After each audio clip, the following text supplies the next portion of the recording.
BTTH life simulator system. अध्याय 421 शांत दुनिया। जियाओ मिंग की पुतलियों में विशाल हड्डी का ब्लेड तेजी से फैल गया और उसके हाथों ने तेजी से हाथ की मुहरें बना लीं।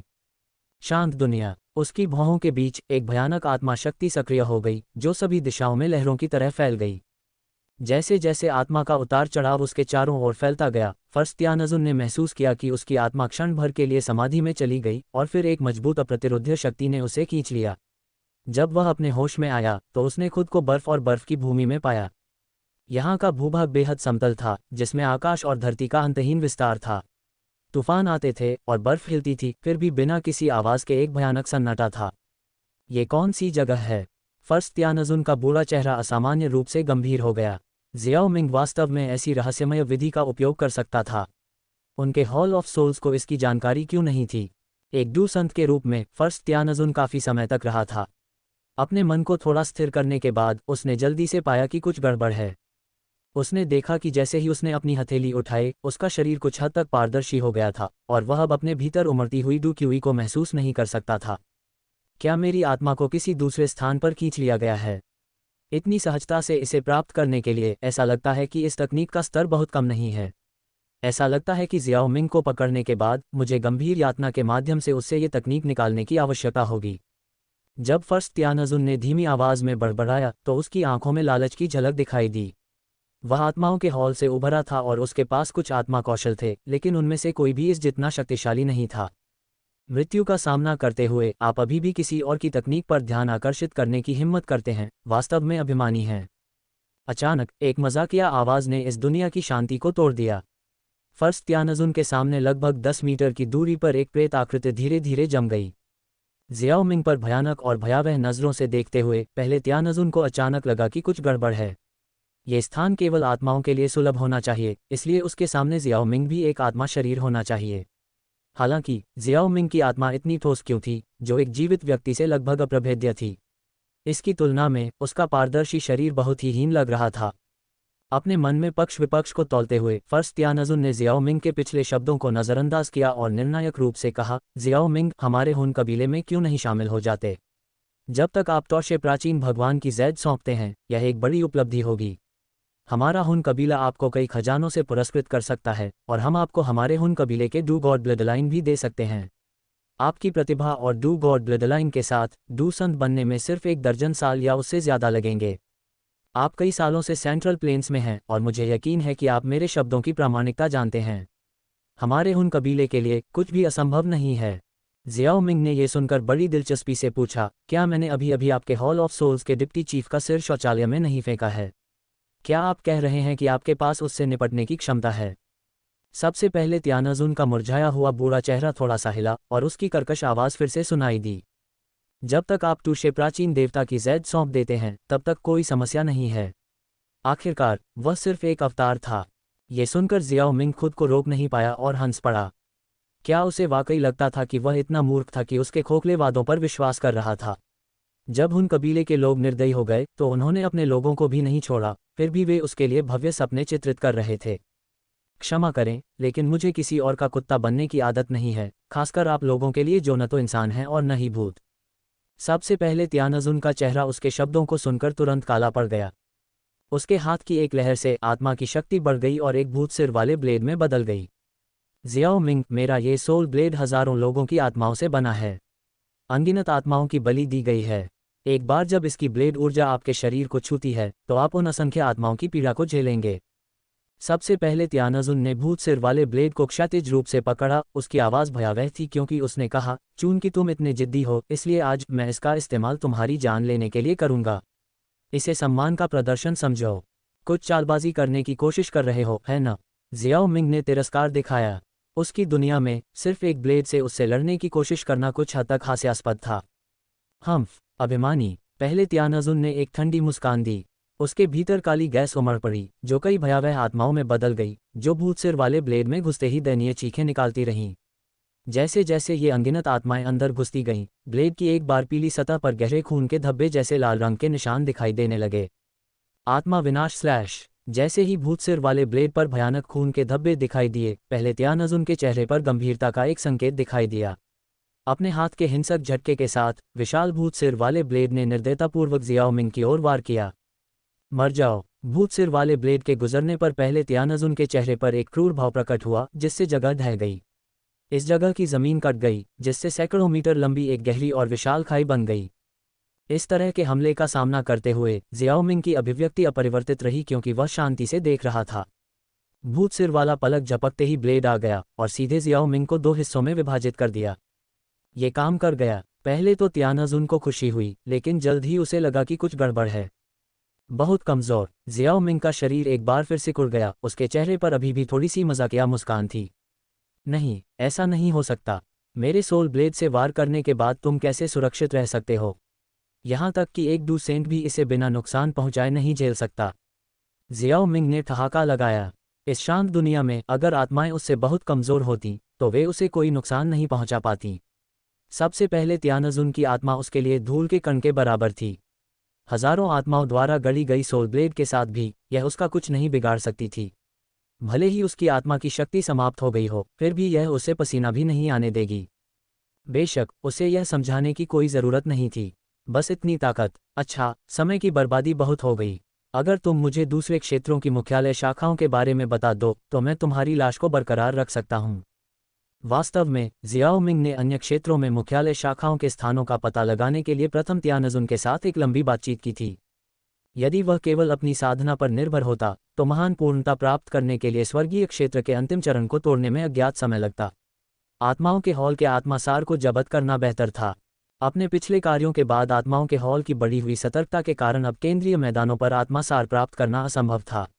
इसलिए वह केवल अन्य क्षेत्रों से आत्मासार को छीन सकता था। क्या आप ही हैं जिन्होंने शाखाओं से उन आत्मासार को लिया? कोई आश्चर्य नहीं कि आपकी आत्मा साधना इतनी कम उम्र में इतनी उन्नत है। हे, यह कोई बुरा अनुमान नहीं है। अब मुझे बताओ कि उन क्षेत्रों में शाखाएं कहाँ हैं?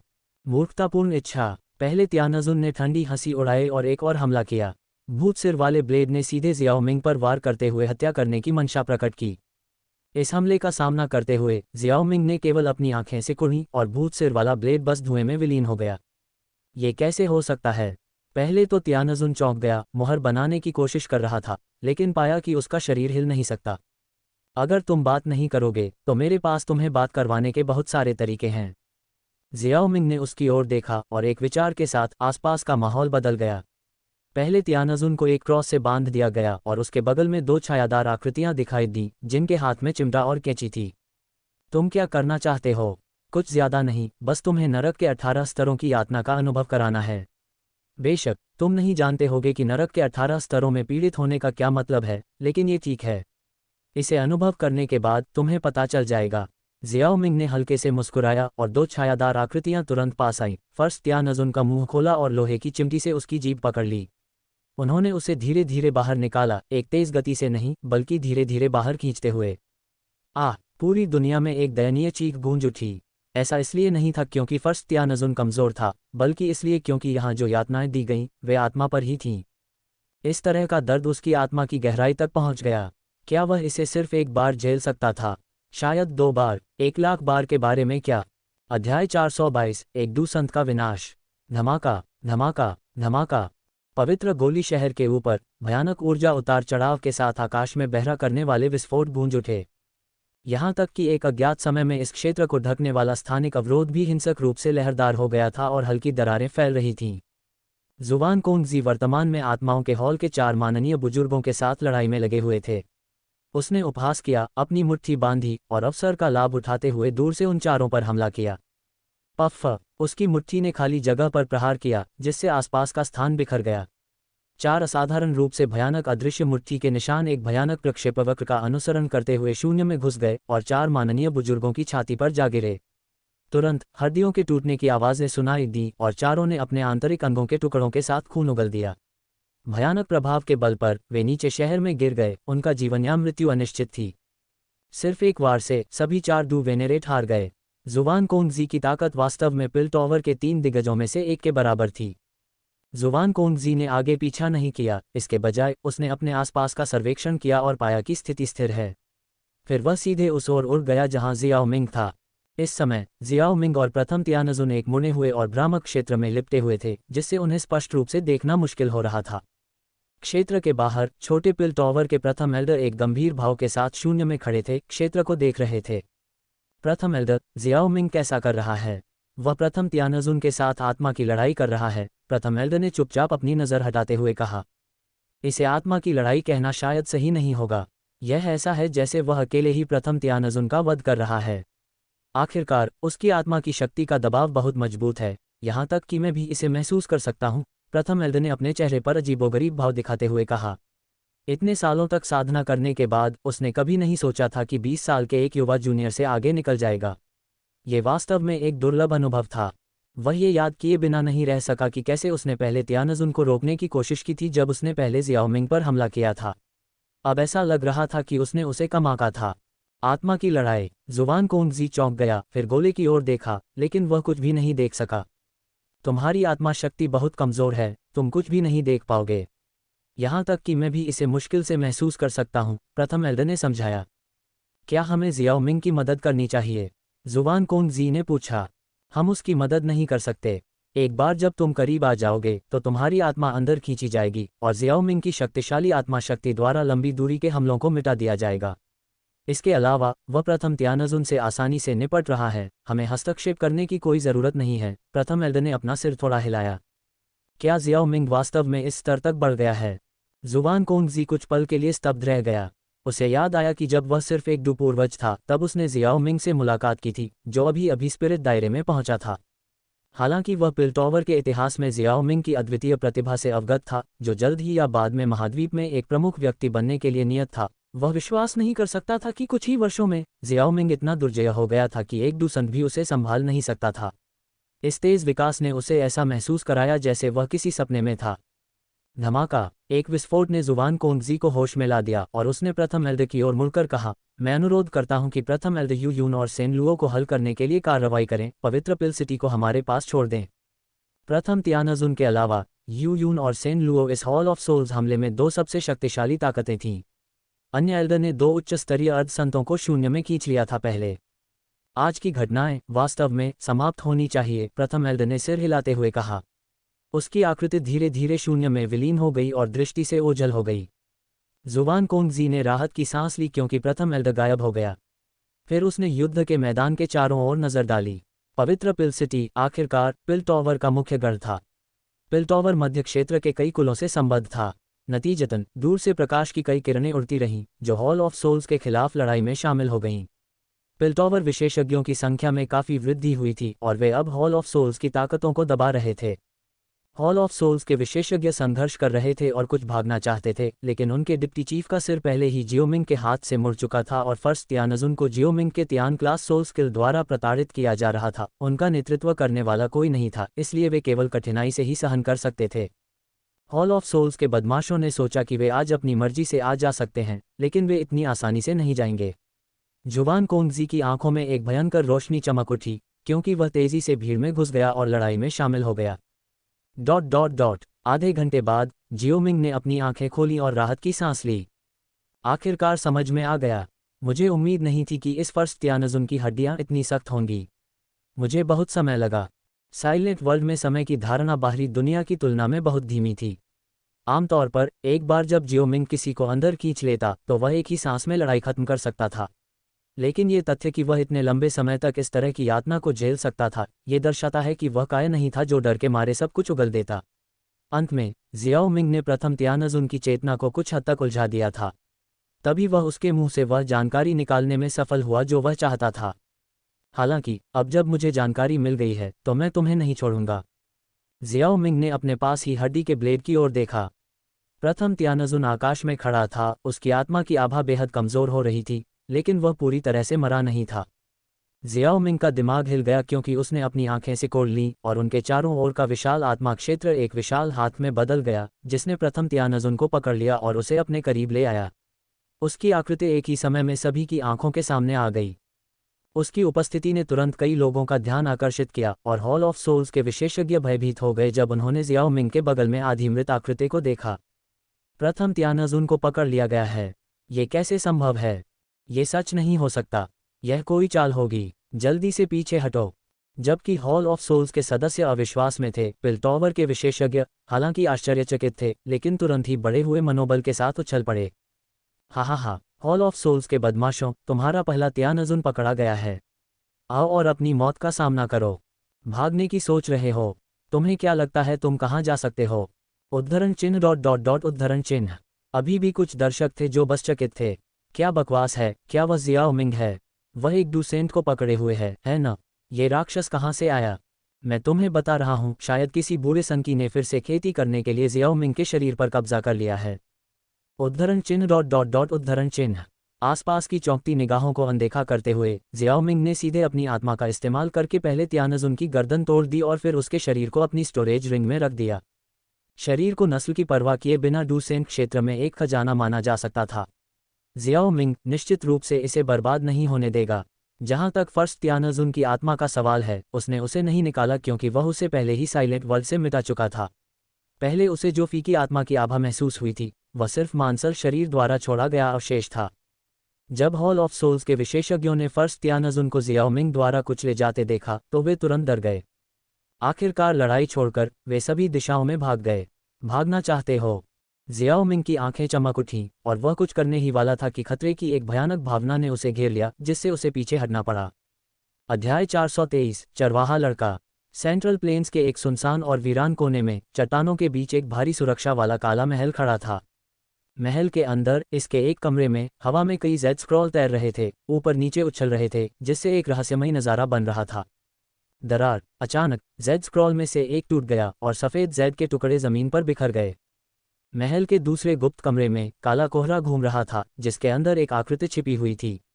जब जेड स्क्रॉल टूटा तो काला कोहरा रुक गया, जिससे व्यक्ति का पूरा रूप सामने आ गया। उस आकृति ने एक काला लबादा पहना हुआ था, जिसका चेहरा एक साधारण व्यक्ति जैसा दिख रहा था। आस्तीन से निकले उसके हाथ थोड़े खुरदुरे लग रहे थे। हालांकि दिखने में साधारण होने के बावजूद उसकी आंखें गुस्से से भरी हुई थीं। बिना किसी हरकत के अगले ही पल वह उस जगह पर आ गया जहां जेड स्क्रॉल रखे हुए थे। जमीन पर बिखरे जेड के टुकड़ों को देखते हुए वह गुस्से में बुदबुदाया, पहले त्यानजुन हुनवुया वास्तव में मर गए। उसके पास आदेश देने के लिए बहुत से डूसंत नहीं थे। निराश होकर उसने अपना हाथ हिलाया, टूटे हुए जेड स्क्रॉल को बुलाया। तेजी से हाथ की मुहरों के साथ जेड स्क्रॉल ने एक हल्की चमक उत्सर्जित की और एक शक्तिशाली आत्मा शक्ति ने अंतरिक्ष को चीर दिया, दूर की ओर बढ़ गया। बस एक पल में वह पवित्र गोली शहर के ऊपर पहुंच गया और तुरंत देखा कि जियाओ मिंग पहले त्यानजुन के शरीर को अपने भंडारण रिंग में डाल रहा है, जो शेष हॉल ऑफ सोल्स विशेषज्ञों से निपटने के लिए तैयार लग रहा था। हाँ, यह जियाओ कबीले का बदमाश निकला। मैंने पहले उसे कम आंका था, लेकिन अब जब वह यहाँ है तो चलो उसे ले चलते हैं। धमाका। पवित्र गोली शहर के ऊपर का स्थान अचानक मंथन हुआ और एक बहुत शक्तिशाली आत्मा उतार चढ़ाव भीतर से फूट पड़ा, जो जियाओ मिंग की ओर भयंकर रूप से टूट पड़ा। उसी समय जियाओ मिंग, जो हॉल ऑफ सोल्स विशेषज्ञों का पीछा करने की तैयारी कर रहा था, भी हैरान रह गया।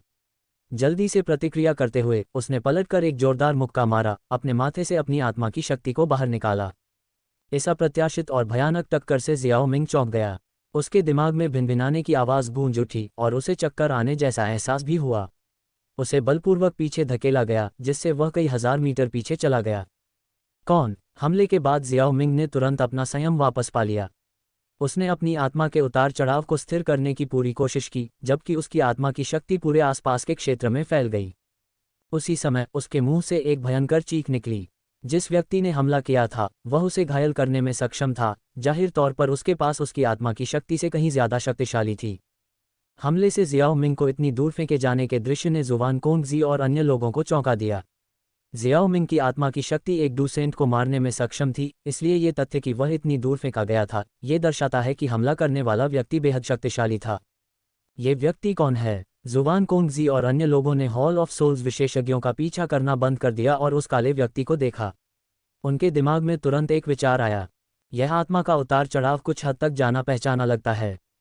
यह विचार पिलटॉवर के 3 दिग्गजों के लिए अद्वितीय था। क्या आप जियाओ कबीले से जियाओ मिंग हैं? पवित्र पिल सिटी के ऊपर से आती हुई हल्की आवाज़ सुनकर जियाओ मिंग ने ऊपर देखा और एक काले रंग की आकृति को अत्यधिक दबाव डालते हुए देखा। हल्का झटका महसूस करते हुए उसके दिमाग में तुरंत एक अनुमान उभरा। हॉल ऑफ सोल्स के प्रमुख हुन शेंग।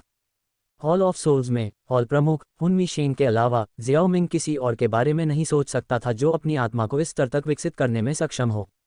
ऐसा लगता है कि आपने हमारे शाखा हॉल द्वारा एकत्र की गई आत्मासार को खा लिया है। अन्यथा आप स्वर्गीय स्वर्ग क्षेत्र तक नहीं पहुंच पाते। वास्तव में ज़ियाओ ज़ुवान के वंशज होने के योग्य आप वास्तव में उस समय के उनके आचरण को धारण करते हैं। मैंने शुरू में एकांतवास से बाहर आने के बाद कुछ परेशानियों से निपटने की योजना बनाई थी। हालांकि चूंकि तुमने हमारे हॉल ऑफ सोल्स के पहले त्यानजुन को मारने की हिम्मत की, मुझे समय से पहले जगा दिया, तो तुम मेरे साथ वापस हॉल ऑफ सोल्स में आओगे। हमारे हॉल ऑफ सोल्स का आत्मासार ऐसा कुछ नहीं है जिसका कोई आनंद ले सके। जैसे ही वह उदासीन आवाज़ गूंजी, ज़ियाओ मिंग को अचानक लगा जैसे ये पूरी दुनिया कैद हो गई है। यहाँ तक कि उसकी आत्मा भी स्थिर लग रही थी और पवित्र गोली शहर के बाकी लोग भी अपनी जगह पर जमे हुए थे, उनकी आंखें भय से भरी हुई थीं। आपकी आत्मा शक्ति दुर्जय है, लेकिन दुर्भाग्य से आपका असली शरीर बहुत कमज़ोर है। शून्य में लहरें उठीं और फिर सैकड़ों मीटर तक फैला एक विशाल काला हाथ आकाश में आकार ले लिया, ज़ियाओ मिंग को पकड़ने के लिए आगे बढ़ा। हुनमी शेंग, आपकी वरिष्ठता को देखते हुए इस तरह से एक जूनियर पर हमला करना अत्यधिक है। जैसे ही काला विशाल हाथ ज़ियाओ मिंग पर हमला करने वाला था, अचानक एक फीकी पुरानी आवाज़ गूंजी और आकाश में एक और समान रूप से विशाल विशाल हाथ बन गया। दोनों एक भयानक टकराव के साथ टकराए, जिससे एक भयानक आत्मा तूफान आया जिसने इस दुनिया की कैद को तोड़ दिया। इस आवाज़ को सुनकर जुबान कोंगजी और अन्य लोगों ने खुलासा किया, प्रसन्न मुस्कान का एक निशान। ये पूर्वज था। शानदार। पूर्वज के यहाँ होने से ये रहस्यमय व्यक्ति उन्हें जरा भी नुकसान नहीं पहुंचा पाएगा। पूर्वज ने कई मौकों पर पिलटॉवर को खतरे से बचाने में बड़ी प्रतिष्ठा स्थापित की थी। अन्य व्यक्ति कुछ हद तक हैरान थे, रहस्यमय व्यक्ति के बारे में उत्सुक और भयभीत दोनों महसूस कर रहे थे। बूढ़े भूत, क्या आप वाकई इस ज़ियाओ कबीले के जूनियर की रक्षा करना चाहते हैं? सावधान रहें, या मैं आपकी आध्यात्मिक बुद्धि को नष्ट करने के बाद आप पोषण बन सकते हैं। जैसे ही हमला विफल हुआ, हॉल ऑफ सोल्स के प्रमुख की आवाज़ आसमान में गुस्से से गूंज उठी। हे, आपकी क्षमताओं के साथ मुझे डर है कि आपके पास ऐसा करने की क्षमता नहीं है, हुनमी शेंग। वृद्ध आवाज़ ने धीरे से जवाब दिया। तुम मेरे पिलटॉवर को तुरंत क्यों नहीं छोड़ देते? जैसे ही शब्द निकले, आत्मशक्ति का एक और विशाल उछाल हुनमी शेंग की ओर बढ़ा। लानत है। हुनमी शेंग ने हमले को रोक दिया और अपने कुछ हद तक अलौकिक शरीर को देखा, क्रोध में शाप देते हुए। वह केवल कुछ समय के लिए एकांत से बाहर आया था और अपनी पूरी शक्ति को प्रकट नहीं कर सकता था। यदि वह लड़ाई जारी रखता तो उसकी आत्मा को चोट लगने का खतरा होता, जो उसके एकांत को जारी रखने की क्षमता को प्रभावित करता। कोई अन्य विकल्प न होने के कारण हुनमी शेंग केवल कुछ कठोर शब्द बोल सकता था, जिससे अंतरिक्ष में दरार पड़ गई और हॉल ऑफ सोल्स के सभी विशेषज्ञों को अपने साथ ले गया। इस बीच पिलटॉवर से हजारों मील दूर स्थित एक मैदान पर एक हरा बैल आराम से घास चबा रहा था। बैल की पीठ पर लगभग 5 या 6 साल का एक युवा चरवाहा धीरे धीरे अपना सिर उठाकर दूर उत्तर पश्चिम दिशा की ओर देख रहा था। उसकी स्पष्ट आंखों में एक गहरी समझ थी दुनिया की सभी चीजें। जियो कबीले जूनियर, आत्माओं का हॉल। मुझे आश्चर्य है कि सेंट्रल प्लेन्स में यह उथल पुथल कब तक चलेगी। युवा चरवाहे ने बचकानी आवाज में आह भरी, फिर गाय के चाबुक को झटका, बैल को धीरे धीरे दूर जाने का आग्रह किया। ... पवित्र गोली शहर में वापस जियो मिंग ठंडे पसीने में भीग गया था क्योंकि उसने अपनी आत्मा की शक्ति को अपने शरीर में वापस खींच लिया था। उसकी आंखें गंभीरता से भरी हुई थीं। उसने उम्मीद नहीं की थी कि प्रथम त्यानजुन को मारने से हुनमी शेंग आकर्षित होगा। पहले के दृश्य ने उसके लिए भागना मुश्किल बना दिया होता अगर उस रहस्यमय विशेषज्ञ की सहायता न होती। आखिरकार हुनमी शेंग की ताकत उसकी खुद की ताकत से बेहतर थी, एक 5 सितारा डूसंत होने के नाते। अध्याय 424 परिणाम। ज़ियाओ मिंग ने अपने दिल की धड़कन को दबाते हुए एक धीमी सांस छोड़ी। पिछली घटनाएं बहुत खतरनाक थीं। भले ही उसकी आत्मा एक कम सितारा डूसंत से मुकाबला कर सकती थी, लेकिन अब भी यह अपर्याप्त लग रहा था। वह जानता था कि उसे अपनी ताकत को और बढ़ाने का कोई रास्ता खोजने की ज़रूरत है। क्या उसे स्वर्गीय खजाने, अंतहीन आत्मा बर्फ की तलाश करने के लिए फॉलन स्पिरिट आइस सोर्स की ओर जाना चाहिए, या उसे प्राचीन शून्य ड्रैगन जनजाति में जाना चाहिए और ज़ियान के साथ मिलकर ड्रैगन फीनिक्स मूलफल को परिष्कृत करना चाहिए? वैकल्पिक रूप से वह 9 शांत गहरे ग्राउंड पायथन जनजाति का दौरा कर सकता था और दानव संत हुआनक्वान की विरासत की तलाश कर सकता था। इनमें से कोई भी विकल्प उसकी ताकत को काफ़ी बढ़ा देगा। हालांकि मुझे अभी भी नहीं पता कि ज़ियान ने प्राचीन शून्य ड्रैगन जनजाति को एकजुट किया है या नहीं। हालांकि उनके पास एक उच्च सितारा डूसंत है जो उनकी रक्षा कर रहा है, लेकिन उसे जल्दबाजी में परेशान न करना बेहतर है। ज़ियाओ मिंग ने अपने विकल्पों को तौला और ज़ियान से जुड़े विकल्प को छोड़ दिया। इससे पहले कि वह कुछ और सोच पाता, लोगों के एक समूह ने अचानक उसे घेर लिया। नए लोग पिलटॉवर के एल्डर्स थे। जब वे चारों ओर इकट्ठे हुए तो वे भी उत्साह से भर गए और खुशी से चिल्ला उठे। एल्डर जियाओ मिंग, आपने वास्तव में अपनी ताकत को अच्छी तरह से छिपाया है।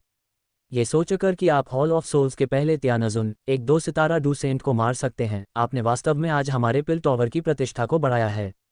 हा हा हा। आपकी बदौलत इस महान लड़ाई का नतीजा बहुत कम अनिश्चित हो गया। हॉल ऑफ सोल्स के उन कुत्तों ने कभी नहीं सोचा होगा कि आपके पास इतनी ताकत है। हा हा हा। आज के बाद elder Jiao Ming, central plains में आपकी प्रतिष्ठा आसमान छुएगी। यहाँ तक कि वे छिपी हुई पुरानी प्राचीन वस्तुएं भी आपको अनदेखा करने की हिम्मत नहीं करेंगी। ये वास्तव में जश्न मनाने का कारण है। प्राचीन कुलों में शायद आपकी उम्र का कोई भी ऐसा व्यक्ति नहीं है जो हुनमी शेंग के साथ मुकाबला कर सके और बिना किसी चोट के बचकर निकल सके। मैं आपको महाद्वीप की युवा पीढ़ी में नंबर 1 कहने को तैयार हूँ। उद्धरण चिन्ह उद्धरण चिन्ह। यदि कोई सेंट्रल प्लेन्स में प्रमुख व्यक्तियों को रैंक करना चाहे तो हॉल ऑफ सोल्स के प्रमुख हुनमी शेंग निस्संदेह शीर्ष पर होंगे। उस दूर के युग में हुनमी शेंग ने एक बार अकेले ही एक रात में दर्जनों संप्रदायों का नरसंहार किया था। नदियां खून से लाल हो गई थीं और लाशें हर जगह बिखरी हुई थीं। यहाँ तक कि 5 शीर्ष 2 सितारा डू संत भी उसके हाथों मारे गए। उस भयावह रात ने हुनमी शेंग की पौराणिक स्थिति को पुख्ता कर दिया, जिसने हॉल ऑफ सोल्स को सेंट्रल प्लेन्स के निर्विवाद शासक के रूप में स्थापित किया। यहाँ तक कि पिल टॉवर भी आसानी से उनका सामना करने की हिम्मत नहीं कर सका। एक समय में उनकी बदनामी इस स्तर तक पहुंच गई थी कि पूरे सेंट्रल प्लेन्स में दहशत फैल गई थी।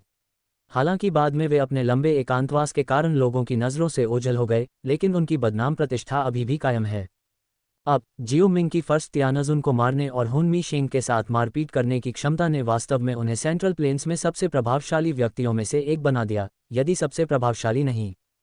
यह नहीं भूलना चाहिए कि जियो मिंग मुश्किल से 21 साल के थे। कई एल्डर्स द्वारा उसकी प्रशंसा किए जाने के बाद जियाओ मिंग ने यह सोचना छोड़ दिया कि अब आगे कहाँ जाना है। एल्डर्स द्वारा उसे ऊपर उठाने के प्रयासों पर वह मुस्कुराया और कुछ नहीं बोला। आखिरकार इस स्थिति में अत्यधिक विनम्र होने की कोई आवश्यकता नहीं थी, अन्यथा लोग उसे अहंकारी समझ सकते थे। मुस्कुराहट के साथ उनकी प्रशंसा को स्वीकार करना ही पर्याप्त था। ठीक है, सब चुप हो जाओ। जब प्रथम एल्डर की आवाज़ गूंजी तो भीड़ चुप हो गई। वे रास्ते से हट गए और प्रथम एल्डर और जुवान कोंगजी जियाओ मिंग के सामने प्रकट हुए। जियाओ मिंग, तुमने इस बार अच्छा किया, प्रथम एल्डर ने कहा। उनके बुजुर्ग चेहरे पर संतुष्टि भरी मुस्कान थी। हालांकि वे पहले कभी नहीं मिले थे, प्रथम एल्डर ने जियाओ मिंग की उत्कृष्टता के बारे में पहले ही सुन लिया था। आखिरकार जियाओ मिंग 8 महान एल्डर्स में से एक था और तकनीकी रूप से स्मॉल पिल टॉवर का सदस्य था, भले ही उसने प्रवेश न किया हो। आज उसे देखकर प्रथम एल्डर ने उसे अफवाहों से भी अधिक उल्लेखनीय पाया। वह खुद भी प्रथम तियानाजुन को मारने में सफल नहीं हो सका, फिर भी जियाओ मिंग ने अपनी आत्मा की भयानक शक्ति का प्रदर्शन करते हुए अपनी आत्मा की शक्ति से इसे हासिल किया। आत्मा की शक्ति कीमियागर की क्षमताओं का मूल थी और कीमिया में जियाओ मिंग की प्रतिभा के साथ वह जुवान कोंगजी और अन्य लोगों से कमतर नहीं हो सकता था। पहले बुजुर्ग बूढ़े जुवान, जियाओ मिंग ने झुककर उनका अभिवादन किया। छोटे पिल टॉवर में पहले बुजुर्ग का बहुत उच्च दर्जा था। पिल टॉवर के पूर्वज के अलावा सभी को उसका सम्मान करना पड़ता था। शांत और संयमित, बुरा नहीं। ये देखकर पहले बुजुर्ग और भी संतुष्ट हो गए। आपको हुनमी शेंग के बारे में चिंता करने की ज़रूरत नहीं है। जब तक आप पवित्र पिल सिटी में रहेंगे, वह पूर्वज की मौजूदगी में आपका कुछ नहीं कर पाएगा। इन शब्दों के साथ आसपास के बुजुर्गों को अचानक एहसास हुआ। पूर्वज, जिसने अभी कदम उठाया वह पूर्वज था। कोई आश्चर्य नहीं कि उसकी ताकत इतनी गहरी थी। उद्धरण चिन्ह उद्धरण चिन्ह। पिल टॉवर पूर्वज गायब होने की अपनी आदत के लिए जाना जाता था और छोटे पिल टॉवर में भी केवल कुछ ही लोग थे जिन्होंने उसे देखा था। जुवान कोंगजी और अन्य 2 दिग्गजों ने केवल एक बार उसका सामना किया था। केवल प्रथम एल्डर का ही उसके साथ अधिक बार सामना हुआ था। इसलिए बहुत से लोगों को पिल टॉवर पूर्वज के बारे में कोई मजबूत धारणा नहीं थी। बेशक कुछ लोगों ने पहले से ही उसकी पहचान का अनुमान लगा लिया था और जियाओ मिंग उनमें से एक था। मैं सावधान रहूंगा, जियाओ मिंग ने मुस्कुराते हुए और सिर हिलाते हुए उत्तर दिया। हुनमी शेंग भले ही मजबूत हो, लेकिन वह हर समय उस पर नजर नहीं रख सकता था, है न? उसे बस सावधानी से काम करने की जरूरत थी। बाहर न जाना असंभव था। अगर वह हमेशा के लिए पवित्र पिल सिटी में रहा तो वह तेजी से कैसे बढ़ता रहेगा। ये देखकर प्रथम एल्डर ने ठहाका लगाया और अपनी दाढ़ी को सहलाते हुए अचानक सुझाव दिया, आपकी क्षमता असाधारण रूप से अधिक है। 8 महान बुजुर्गों में से एक के पद पर समय बर्बाद न करना बेहतर है। पद से इस्तीफा दें और साधना करने के लिए छोटे पिल टॉवर में प्रवेश करें। इस बार आपके जबरदस्त योगदान के कारण मैं आपको मुख्य एल्डर परिषद में शामिल करने की योजना बना रहा हूँ। मुख्य एल्डर परिषद स्मॉल पिल टॉवर की मुख्य संस्था थी और इसमें प्रवेश करने के लिए अन्य एल्डर के साथ मूल्यांकन की आवश्यकता थी। प्रथम एल्डर द्वारा जियाओमिंग को दिए गए सीधे प्रस्ताव से संकेत मिलता है कि उनका उसे मूल्यांकन के अधीन करने का कोई इरादा नहीं था। हालांकि उनके आसपास के लोग इस विचार के खिलाफ नहीं थे। सबसे पहले, जियाओमिंग की ताकत बहुत बड़ी थी और इस बार उसने महत्वपूर्ण योगदान दिया। दूसरे, वे सभी मास्टर कीमियागर थे जो समझते थे कि जियाओमिंग की आत्मा शक्ति कुछ हद तक उसकी कीमिया कौशल का प्रतिनिधित्व कर सकती है। जुवान कोंगजी चुपचाप सुन रहा था, लेकिन जब उसने सुना कि प्रथम एल्डर ने अचानक जियाओमिंग को इस्तीफा देने का प्रस्ताव दिया तो उसका चेहरा काला पड़ गया। प्रथम एल्डर, जियाओमिंग के पास अभी भी अपने कार्यकाल में कुछ साल बाकी हैं। 8 महान एल्डर बहुत व्यस्त नहीं हैं और यह उनकी साधना में बाधा नहीं डालेगा। क्या जियाओमिंग जैसे प्रतिभाशाली व्यक्ति के समय को उसी तरह मापा जाना चाहिए जैसे दूसरों का? बर्बाद किया गया एक दिन भी बहुत बड़ा नुकसान है। यह मामला सुलझ गया है। जियाओमिंग ने पलकें झपकाईं। उसे उम्मीद नहीं थी कि पहला एल्डर ऐसा कहेगा, लेकिन उसने मना भी नहीं किया। 8 महान एल्डर की स्थिति में रहना अब उसके लिए कोई उद्देश्य नहीं था। अब से, जुवान कोंगजी, मैं पवित्र पिल सिटी के मामलों को तुम्हारे ऊपर छोड़ता हूँ। मृतक एल्डर के शरीर और आत्मा को छोटे पिल टॉवर में वापस लाओ। जैसे ही उसने ये कहा, युद्ध में जीत से खुशी का माहौल कम हो गया। भले ही पिल टॉवर ने अपने घरेलू मैदान पर लड़ाई लड़ी थी, लेकिन हताहत होना अपरिहार्य था। पवित्र पिल सिटी की वर्तमान स्थिति में अभी भी खंडहर के निशान दिखाई दे रहे थे और यह कहा जा सकता है कि प्रभावित लोगों की संख्या कम नहीं थी, भले ही पिल टॉवर के विशेषज्ञों ने युद्ध को यथासंभव आकाश में खींचने की कोशिश की थी। मैंने पुनरुत्थान तकनीक विकसित की है। अगर उनकी आत्माएं बची हैं तो मैं उन एल्डर को पुनर्जीवित कर सकता हूं, जियाओमिंग ने इस मामले के बारे में कहा। अध्याय 425, सफलता। होली पिल सिटी के भीतर हाल ही में संघर्ष, जिसका समापन हॉल ऑफ सोल्स की हार के रूप में हुआ, अपने निष्कर्ष पर पहुंच गया था। भव्य युद्ध का परिणाम जंगल की आग की तरह फैल गया, जिससे पूरे सेंट्रल प्लेन्स में एक जोरदार प्रभाव पड़ा।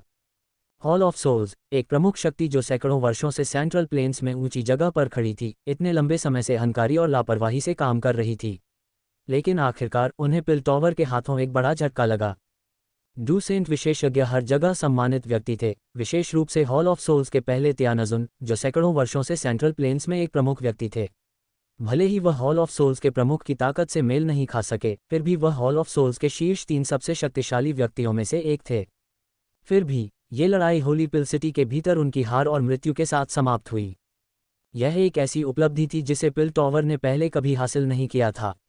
हालांकि पिल टॉवर ने पहले भी हॉल ऑफ सोल्स के कुछ शाखा हॉल को नष्ट कर दिया था, लेकिन यह उपलब्धि बेजोड़ थी। जैसे ही फर्स्ट तियानजुन के निधन की खबर व्यापक रूप से फैली, जियाओमिंग के नाम ने एक बार फिर पूरे सेंट्रल प्लेन्स में तीखी चर्चाओं को जन्म दिया। उसके बारे में अफवाहें लगातार बढ़ रही थीं। लोगों के बीच प्रचलित कहानियों में जियाओमिंग को एक देवता के समान व्यक्ति के रूप में चित्रित किया गया था, जो डू वैनरेट्स पर कदम रखने, डू संतों को हराने और हॉल ऑफ सोल्स के प्रमुख के साथ 300 राउंड की लड़ाई में शामिल होने में सक्षम था। ऐसी अफवाहें सुनकर जियाओमिंग भी अवाक रह गया। अतिशयोक्ति को समझने के बावजूद पिल टॉवर के सदस्यों के बीच जियाओमिंग की स्थिति नाटकीय रूप से बढ़ गई और वह छोटे पिल टॉवर के पहले एल्डर के बराबर हो गया। पिल टॉवर और उसके संबद्ध गुटों के साथ साथ बाहरी शाखाओं में हर कोई स्तब्ध और बहुत खुश था। पूरा पिल टॉवर जश्न के उन्माद में डूबा हुआ था। यहाँ तक कि परिधीय सदस्य भी गर्व से अपना सिर ऊंचा करके जियाओमिंग के बारे में बात करते हुए सम्मान की भावना महसूस करते थे। ऐसा इसलिए था क्योंकि जियाओमिंग पिल टॉवर का एक मुख्य सदस्य था। जुवान कोंगजी और अन्य लोग इस स्थिति से आश्चर्यचकित नहीं थे, न ही उन्होंने इसे रोकने की कोशिश की। आखिरकार जियाओमिंग इस तरह की महिमा के हकदार थे। अन्य गुट, जिनके पास सूचना के विश्वसनीय स्रोत थे, अतिशयोक्तिपूर्ण अफवाहों से प्रभावित नहीं हुए। हालांकि जियाओमिंग की दूसंत को मारने की क्षमता की खबर मिलने पर उनकी पहली प्रतिक्रिया इसकी प्रामाणिकता की पुष्टि करना था। एक बार जब उन्होंने इसकी सच्चाई की पुष्टि कर ली, तो वे अपने दिल की गहराई से प्रशंसा और आश्चर्य महसूस करने से खुद को रोक नहीं पाए। साउंड वैली में जब किंग ईनान ने किंगी से यह खबर सुनी तो वह कुछ देर के लिए अवाक रह गई, फिर होश में आए और भावुक होकर आहें भरते हुए बोली, जियाओमिंग, ये युवा मित्र वास्तव में असाधारण है। बनिंग फ्लेम वैली में तांग जेन ने पवित्र पिल सिटी में लौटने के तुरंत बाद जियाओमिंग द्वारा किए गए हंगामे को देखा और तांग हुओ र से कहा, जियाओमिंग की उपलब्धियां अभूतपूर्व हैं। मेरी राय में उनमें डू गॉड बनने की क्षमता है। तांग हुओ र ने अपने पिता की बातों का खंडन नहीं किया और इसके बजाय अपने चेहरे पर सहमति दिखाई। इसी तरह की प्रतिक्रियाएं अन्य गुटों में भी गूंजी, जिनमें फ्लावर सेक्ट और आइस रिवर वैली शामिल हैं। स्मॉल पिल टॉवर के अंदर कई औषधीय उद्यान दुर्लभ जड़ी बूटियों से भरे हुए थे, जो बाहरी दुनिया में दुर्लभ थीं।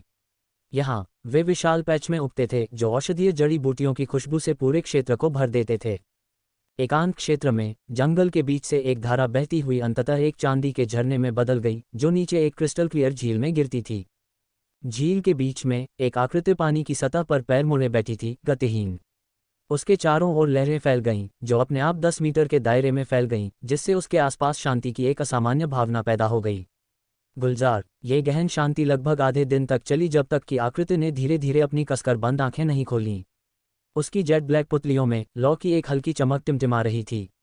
फिर उसने अपना सिर नीचे किया और अपनी हथेली को हल्के से दबाया, जिससे उसके हाथ के चारों ओर की जगह बिखर गई और एक गहरा काला शून्य दिखाई दिया। जियो मिंग ही वह व्यक्ति था जिसकी बात हो रही थी। पवित्र पिल सिटी में लड़ाई को 3 महीने बीत चुके थे। इन महीनों के दौरान जियो मिंग असाधारण रूप से व्यस्त था। सबसे पहले और सबसे महत्वपूर्ण, वह गिरे हुए बुजुर्गों को पुनर्जीवित करने में व्यस्त था। शुक्र है, उन्हें पुनर्जीवित करने के लिए जियो मिंग को औषधीय सामग्री उपलब्ध कराने की आवश्यकता नहीं थी, क्योंकि पिल टॉवर में प्रचुर मात्रा में आपूर्ति थी। इसके अलावा स्मॉल पिल टॉवर में कई दर्जन मास्टर कीमियागरों के साथ बोन ग्रोइंग ब्लड फ्यूजिंग पिल जैसी गोलियों को परिष्कृत करना उनके लिए बहुत आसान था। उसे पुनर्जीवित बुजुर्गों के लिए नए शरीर तैयार करने की भी आवश्यकता नहीं थी। जब तक लाशें बहुत बुरी तरह क्षतिग्रस्त नहीं हुई थीं, उनका पुनः उपयोग किया जा सकता था। उसे केवल पुनरुत्थान के अंतिम चरण को संभालना था, लेकिन फिर भी उन्हें सभी को पुनर्जीवित करने में उसे काफ़ी समय लगा। पुनर्जीवित बुजुर्ग जियो मिंग के आभारी और ऋणी थे, लेकिन उसने उनकी कृतज्ञता पर बहुत कम ध्यान दिया। उन्हें पुनर्जीवित करने की प्रक्रिया के दौरान जियाओ मिंग की डुक्यूई बार बार भस्म हो गई और फिर से ठीक हो गई, अंततः 8 सितारा डू वेनेरेट चरण तक पहुंच गई। इसके बाद जियाओ मिंग एकांत में चले गए और आज वे अंततः 9 सितारा डू वेनेरेट चरण तक पहुंच गए। 9 सितारा डू वेनेरेट अभी भी पर्याप्त नहीं है, जियाओ मिंग ने अपने शरीर के भीतर शक्ति महसूस करते हुए कहा। उसने एक आह भरी और धीरे से अपने हाथ को हिलाया, जिससे आसपास की जगह में दरारें भर गईं। जियाओ मिंग की आत्मा शक्ति अब उसके डू क्यूई क्षेत्र से कहीं आगे निकल गई थी, जिससे मात्र 9 सितारा डू वेनेरेट की शक्ति उसके लिए अपर्याप्त प्रतीत हो रही थी। पिछली अवधि के दौरान उन्होंने मुख्य रूप से अपने साधना स्तर को स्थिर करने के लिए कदम दर कदम परिश्रमपूर्वक साधना की। अब जबकि उनकी नींव लगभग ठोस हो गई थी, वे अपनी शक्ति को और आगे बढ़ा सकते थे। जियाओ मिंग की आंखें सिकुड़ गईं, क्योंकि वह सोच रहा था कि कैसे जल्दी से अपनी शक्ति बढ़ाई जाए। जल्द ही उसे एक विचार सूझा और उसने अपनी आस्तीनें हिलाकर कई पारदर्शी जेड बोतलें निकालीं। बोतलों की पारदर्शी दीवारों के माध्यम से हल्के जिलेटिनस पदार्थ देखे जा सकते थे। ये डसेंट अस्थि मज्जा थे, जिन्हें जियाओ मिंग ने डसेंट कंकाल से प्राप्त किया था।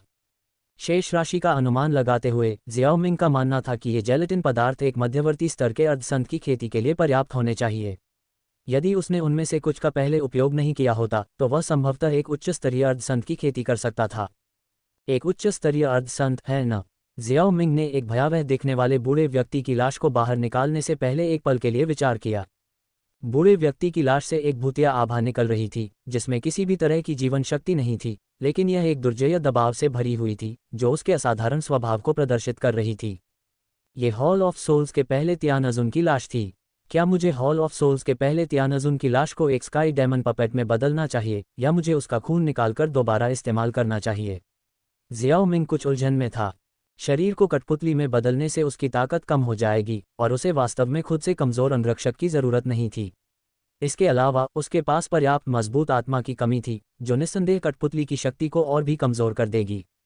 हालांकि इस तरह की कठपुतली का इस्तेमाल दूसरों की रक्षा के लिए किया जा सकता था। दूसरी ओर, अगर उसने इसे कठपुतली में बदलने के बजाय खून का इस्तेमाल करने का विकल्प चुना, तो भी जियाओ मिंग को थोड़ी बेचैनी महसूस हुई। एक डू संत के स्तर पर उनके शरीर का हर हिस्सा अमूल्य था। डू संत की अस्थि मज्जा को परिष्कृत और अवशोषित किया जा सकता था, और इसी तरह मौजूदा लाश का इस्तेमाल उस उद्देश्य के लिए किया जा सकता था। अगर जियाओ मिंग ने इस लाश को जादुई जानवर जनजातियों को दे दिया, तो शायद इसे तेजी से खा लिया जाएगा।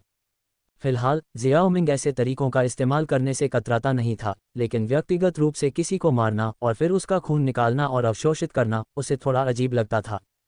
साधना जगत में इस अभ्यास को निर्दयी माना जाएगा, जो एक बुरे मार्ग पर चलने के समान है।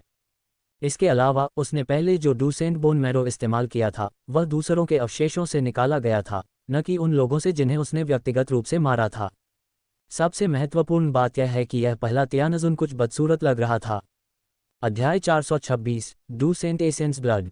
डू क्यूई महाद्वीप को नरभक्षण की भूमि के रूप में वर्णित किया जा सकता है। आखिरकार, चाहे वह मनुष्यों या जादुई जानवरों को खा रहा हो, ये वास्तव में ताकत में वृद्धि का कारण बन सकता है। जियाओ मिंग कई साधना तकनीकों के बारे में जानता था जिसमें अपनी शक्ति बढ़ाने के लिए दूसरों के रक्त और मांस को खाना शामिल था। हालांकि इन सभी तकनीकों में अपनी कमियां थीं। वे जीवन काल में कमी, रक्तपिपासु और क्रूर चरित्र में परिवर्तन का कारण बन सकते थे, और एक बार साधना एक निश्चित चरण तक पहुंच जाने के बाद आगे की प्रगति मुश्किल हो जाती थी। फिर भी कुछ व्यक्तियों के लिए, या बल्कि बहुमत के लिए, ये कमियां केवल मामूली मुद्दे थे। जो वास्तव में वास्तविक पीड़ा का कारण था वह शक्ति की कमी थी, क्योंकि यह एक ऐसी दुनिया थी जहां शक्तिशाली सर्वोच्च थे। इसलिए डूक्यूई महाद्वीप पर ऐसी साधना तकनीकों की अत्यधिक मांग थी। यह उल्लेख करने योग्य था कि थोड़ी मात्रा में रक्त को अवशोषित करने से किसी व्यक्ति पर कोई महत्वपूर्ण प्रभाव नहीं पड़ता है। उदाहरण के लिए, जब जियाओ मिंग ने अपने पास मौजूद सभी डूसेंट बोन मैरो पैलेट को मिलाया तो ये केवल एक छोटा समूह बना। मूल कहानी में जियाओ जियान ने दानव संत हुआन क्वान के सार रक्त की एक बूंद निगल ली और इससे कोई बड़ा प्रभाव नहीं हुआ। इन तकनीकों के प्रतिकूल प्रभाव तब उत्पन्न हुए जब उन्हें बड़ी मात्रा में रक्त और मांस की खपत की आवश्यकता थी, जिससे विभिन्न अशुद्धियां पैदा हुईं। समझ गया। एक पल के लिए विचार करने के बाद जियाओ मिंग को अचानक याद आया कि उसके पास कुछ और है जो अन्य वस्तुओं को खा सकता है। विचार आया और जियाओ मिंग ने अपना हाथ उठाया, जिससे उसकी उंगलियों पर एक शुद्ध सफ़ेद लौ नाचती हुई दिखाई दी, जिसके साथ स्थानिक लहरें भी थीं। ये वह आत्मा थी जिसका जियाओ मिंग ने लंबे समय से उपयोग नहीं किया था। आत्मा उसके लिए बहुत महत्वपूर्ण थी, चाहे वह इसमें निहित विशाल डूक्यूई हो या इसकी भक्षण करने की क्षमता, या यहाँ तक कि विभिन्न प्रकार की स्वर्गीय ज्वालाओं को संतुलित करने और सम्मिलित करने में इसकी भूमिका हो, यह अविश्वसनीय रूप से उपयोगी था। अतीत में जब जियाओ मिंग दुश्मनों का सामना करता था तो वह स्पिरिट को ट्रम्प कार्ड के रूप में भी इस्तेमाल करता था। हालांकि जैसे जैसे विरोधियों से निपटने के उसके तरीके अधिक विविध होते गए, उसने लंबे समय तक किसी दुश्मन के खिलाफ इसका इस्तेमाल नहीं किया था। फिर भी इस बात से इनकार नहीं किया जा सकता था कि यह उसकी अंतिम चाल थी, क्योंकि जियाओ मिंग के समान स्तर का कोई भी प्रतिद्वंद्वी इसके हमले का सामना नहीं कर सकता था। बेशक अब जब जियाओ मिंग ने इसे बुलाया तो उसने इसे किसी प्रतिद्वंद्वी के खिलाफ इस्तेमाल करने की योजना नहीं बनाई, इसके बजाय उसने इसकी भक्षण क्षमता का उपयोग करने का इरादा किया। वह प्रथम तियानजुन के रक्त से शुद्ध ऊर्जा निकाल सकता था और इसे स्पिरिट में मिला सकता था, जिससे ये प्रक्रिया कम प्रतिकारक हो जाती। वास्तव में जियाओ मिंग अभी भी अपनी ताकत में सुधार करने के प्रलोभन का विरोध नहीं कर सका और प्रथम तियानजुन का खून खींचने की तैयारी कर रहा था। एक दृढ़ मानसिकता के साथ जियाओ मिंग ने स्पिरिट को हवा में तैरने दिया और प्रथम तियानजुन के शरीर को भी लटका दिया। उसने अपनी हथेली खोली और उसके हाथ से एक मजबूत चूषण शक्ति निकली। भव्य प्रथम तियानजुन के शरीर से ऊर्जा की हल्की सुनहरी धाराएं प्रकट हुईं, जो जियाओ मिंग की हथेली में समा गईं। पलक झपकते ही वे एक सुनहरे तरल में बदल गईं। जैसे ही ये तरल दिखाई दिया, जियाओ मिंग को लगा कि इसमें निहित ऊर्जा उस डूसेंट बोन मैरो से कहीं ज्यादा है जो उसने पहले प्राप्त किया था। इस सार रक्त में प्रथम तियानजुन की सारी डूक्यूई नहीं है, लेकिन कम से कम आधी जरूर है। इसे अवशोषित करना और एक डूसेंट बनाना मुश्किल नहीं होगा। प्रथम तियानजुन एक 2 सितारा डूसेंट था और डूसेंट क्षेत्र में प्रत्येक स्टार के बीच असमानता काफ़ी थी। इसलिए एक सितारा डूसेंट बनाने के लिए डूक्यूई के आधे हिस्से को परिष्कृत करना कोई चुनौती नहीं होगी। रक्त की हानि के बावजूद प्रथम तियानजुन के शरीर पर कोई खास असर नहीं पड़ा, क्योंकि सार रक्त की मात्रा अपेक्षाकृत कम थी। जियाओ मिंग ने बाद में इसे आकाश दानव कठपुतली में परिष्कृत करने की योजना बनाई, जो शायद अर्धसंत कठपुतली के स्तर तक भी पहुंच सकती थी। अपने हाथ की एक लहर के साथ उसने सार रक्त को अपनी स्थानिक अंगूठी में संग्रहित किया और ऊर्जा को शुद्ध करना शुरू कर दिया। आत्मा आगे की ओर उड़ी, रक्त में गोता लगाते हुए, जिसकी मात्रा धीरे धीरे कम होती गई। जैसे ही सार रक्त आत्मा में प्रवेश करता है, ये फैलता है और प्रत्येक अवशोषण के साथ उछलता है। ये शोधन के बिना एक शुद्ध अवशोषण प्रक्रिया थी। ये देखते हुए कि आत्मा में कोई समस्या नहीं थी, जियाओ मिंग ने इसे शुद्धिकरण शुरू करने का निर्देश दिया। आत्मा के शरीर से रक्त आभा के धागे निकले, लेकिन थोड़ी देर तक देखने के बाद जियाओ मिंग को कोई समस्या नहीं मिली। अपने हाथ की एक लहर के साथ जियाओ मिंग ने 10,000 जानवरों की कड़ाही निकाली। उसका इरादा पहले तियानजुन के सार रक्त की पूरी क्षमता को बाहर लाने का था, इसलिए उसे कुछ औषधीय तरल निकालने की जरूरत थी। उसके सामने लाल रंग की 10,000 जानवरों की कड़ाही सफ़ेद लपटों से धधक रही थी। जियाओ मिंग ने उच्च स्तरीय औषधीय जड़ी बूटियों को एक एक करके भयंकर लपटों में फेंक दिया, उन्हें बेहद शुद्ध औषधीय तरल में परिष्कृत किया। अपनी आत्मा पर वर्तमान नियंत्रण के साथ शोधन प्रक्रिया के दौरान विफलता की बहुत कम संभावना थी और उसने जल्दी से कार्य पूरा कर लिया। अंत में जियाओ मिंग ने डूसेंट बोन मैरो को बाहर निकाला और सभी जिलेटिनस कणों को कड़ाही में फेंक दिया। स्वर्गीय ज्वाला की सहायता से वे तुरंत एक चिपचिपे तरल में बदल गए। तापमान को सावधानी से नियंत्रित करते हुए उसने हल्के से ठहाका लगाया क्योंकि कड़ाही में औषधीय तरल धीरे धीरे सुनहरे तरल के करीब पहुंच गया। हालांकि जियाओमिंग जो परिष्कृत कर रहा था उसे गोली नहीं माना जा सकता था, लेकिन यह उसके लिए कोई कठिनाई नहीं थी। फिर भी उसने अपना ध्यान कड़ाही में औषधीय तरल के रूप और प्रकृति में होने वाले परिवर्तनों पर केंद्रित किया। अंत में औषधीय तरल और सुनहरा तरल पूरी तरह से कड़ाही से गायब हो गया, केवल एक हथेली के आकार का चमकदार सफ़ेद तरल रह गया। औषधीय तरल सफलतापूर्वक डू सेंट बोन मैरो के साथ विलीन हो गया है। इतनी सारी उच्च श्रेणी की औषधीय जड़ी बूटियों के साथ मुझे बस ये जेल मिला, लेकिन यह उच्च स्तरीय अर्धसंचरण तक पहुंचने के लिए पर्याप्त होना चाहिए। जियाओ मिंग ने मात्रा का अनुमान लगाया और सिर हिलाया। फिर उसने अपनी आंखें फिर से खोलने से पहले कुछ समय के लिए लौ को एक निश्चित तापमान पर बनाए रखा। इस समय चांद विरल था और चमकीली चांदनी शाखाओं के बीच से चमक रही थी, जो जियाओ मिंग के चेहरे को रोशन कर रही थी और उसे एक दिव्य प्राणी की तरह दिखा रही थी। जियाओ मिंग ने आत्मा पर नजर डाली, जिसका आकार बहुत कम नहीं हुआ था, लेकिन अब कोई रक्त धुंध नहीं निकल रही थी। निष्कर्षण पूरा हो गया है। एक विचार के साथ सुनहरे रंग के निशान के साथ एक पीला सफ़ेद तरल बह निकला। जियाओ मिंग के आदेश के तहत ये सीधे कड़ाही में बह गया, जहां दोनों तरल धीरे धीरे विलीन हो गए।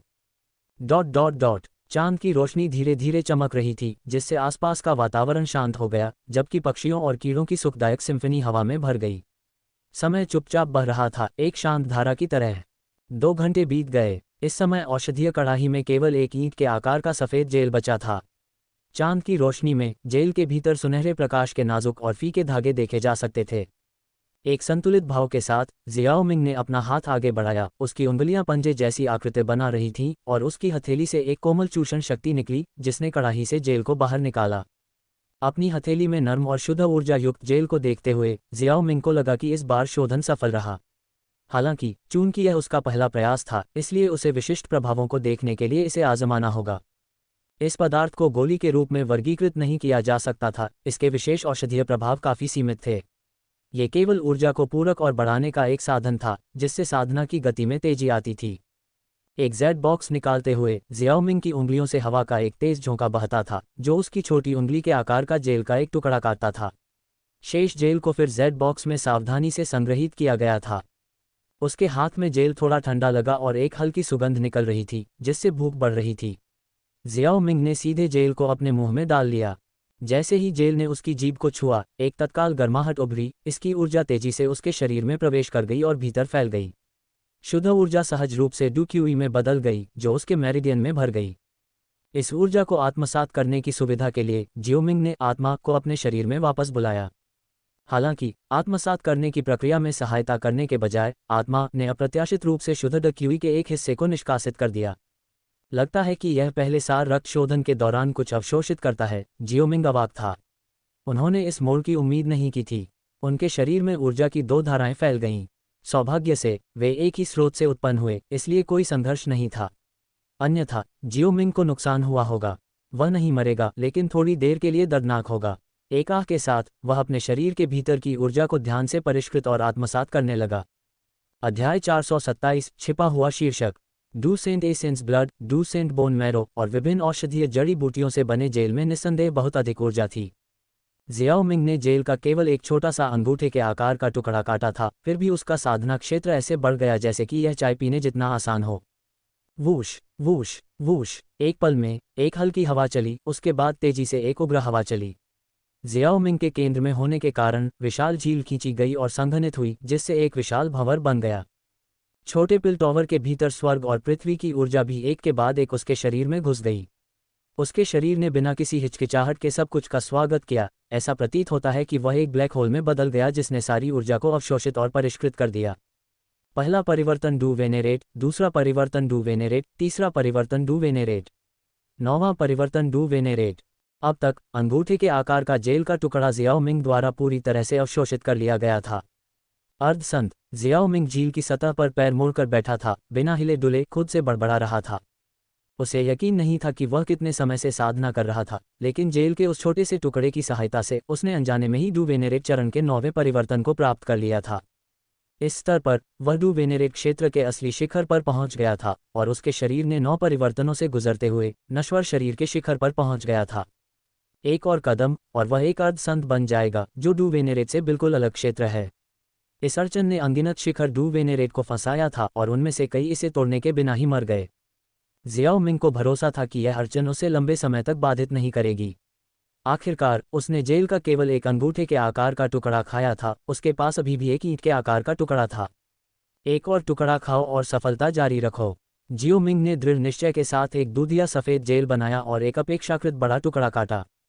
उसने इसे अपने मुंह में रखा और निगल लिया, जिससे उसकी ऊर्जा का एक जबरदस्त उछाल आया। जियाओ मिंग की डुक्यूई अविश्वसनीय रूप से सक्रिय हो गई और उसका शरीर पूरी तरह से चार्ज पवनचक्की की तरह लग रहा था। उसकी डुक्यूई बेतहाशा घूम रही थी, सारी ऊर्जा को अवशोषित और आत्मसात कर रही थी। स्मॉल पिल टॉवर के भीतर एक छोटे से आंगन में 3 युवतियां इकट्ठी हुई थीं। किंगलिन की आंखें आंगन में लगे फूलों पर टिकी थीं और उसके सुंदर चेहरे पर उदासी का भाव था। 1 साल से ज्यादा हो गया है और अभी भी यंग मास्टर के एकांत से बाहर आने का कोई संकेत नहीं है, उसने अपनी आवाज में निराशा के भाव के साथ कहा। उस समय यंग मास्टर ने कहा था कि वह केवल 9 सितारा डू वेनेरेट तक पहुंचने वाला था, तो उसे इतना समय क्यों लग रहा है? उसके चेहरे पर उदासी का एक स्पर्श तब आया जब उसे उसके विदाई के शब्द याद आए। बहुत अधीर मत बनो, उसे शायद कुछ और करना होगा, जियाओ यीजियान, जो उसके बगल में खड़ी थी, ने धीरे से कहा। हालांकि उसे भी जियाओ मिंग की बहुत याद आती थी, लेकिन उसकी हताशा किंगलिन की तरह स्पष्ट नहीं थी। ऐसा हो सकता है, लेकिन अगर यंग मास्टर जल्दी नहीं आते तो मेरे जाने की योजना का क्या होगा? तुम्हें पता है, यहाँ कोई उपयुक्त सांप प्रकार के विशेषज्ञ नहीं हैं, किंगलिन ने बड़बड़ाते हुए कहा। उसकी भौहें सिकुड़ गईं। उसकी साधना लगातार पिछड़ रही थी, जिससे वह जियाओ मिंग की सहायता नहीं कर पा रही थी जैसा कि वह हमेशा चाहती थी। जैसे ही वह उसे पकड़ने में कामयाब होती, वह एक बार फिर से आगे निकल जाता। 1 साल से भी ज्यादा पहले वह 2 सितारा डू संत को आसानी से हराने में कामयाब रहा था। उसे इस उपलब्धि से बहुत दबाव महसूस हुआ।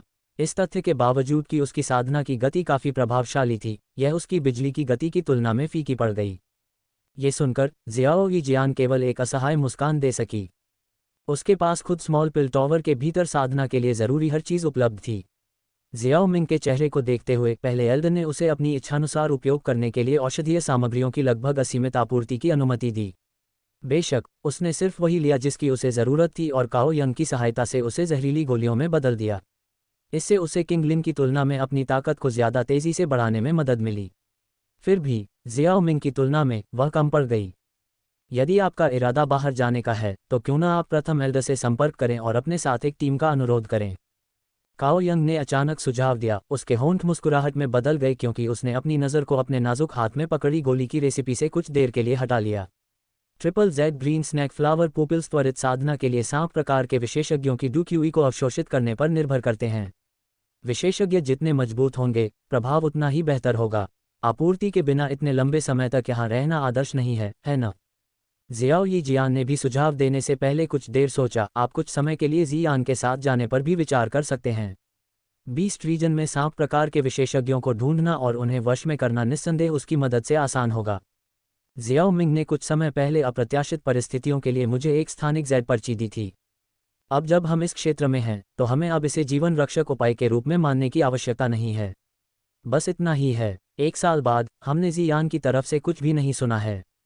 हम इस बात को लेकर आश्वस्त नहीं हैं कि उसने प्राचीन शून्य ड्रैगन जनजाति को एकीकृत करने का काम पूरा कर लिया है। उसे जानते हुए वह अब तक जियाओ मिंग के पक्ष में लौट गई होती या कम से कम किसी को भेजती अगर वह सफल होती। उसके शब्दों के अंत में उसके स्वर में संदेह का एक निशान आ गया। जियान के पक्ष में एक उच्च सितारा डू सेंट के साथ प्राचीन शून्य ड्रैगन जनजाति का एकीकरण एक पूर्व निष्कर्ष था। हालांकि जब तक अन्य ड्रैगन राजा बहुत मूर्ख नहीं थे, तब तक वे पूर्वी ड्रैगन द्वीप के साथ एक निरर्थक आमने सामने की लड़ाई में शामिल होने की संभावना नहीं रखते थे। यह अधिक संभावना थी कि जीतने में अपनी असमर्थता को महसूस करते हुए कई ने शून्य में भागने का विकल्प चुना था। इन संभावित खतरों में से प्रत्येक को ढूंढना एक लंबी प्रक्रिया हो सकती है। ये जानना जरूरी था कि जियान के अलावा, जिसके पास एक शाही वंश था, कोई और तथाकथित ड्रैगन राजाओं का सामना नहीं कर सकता था।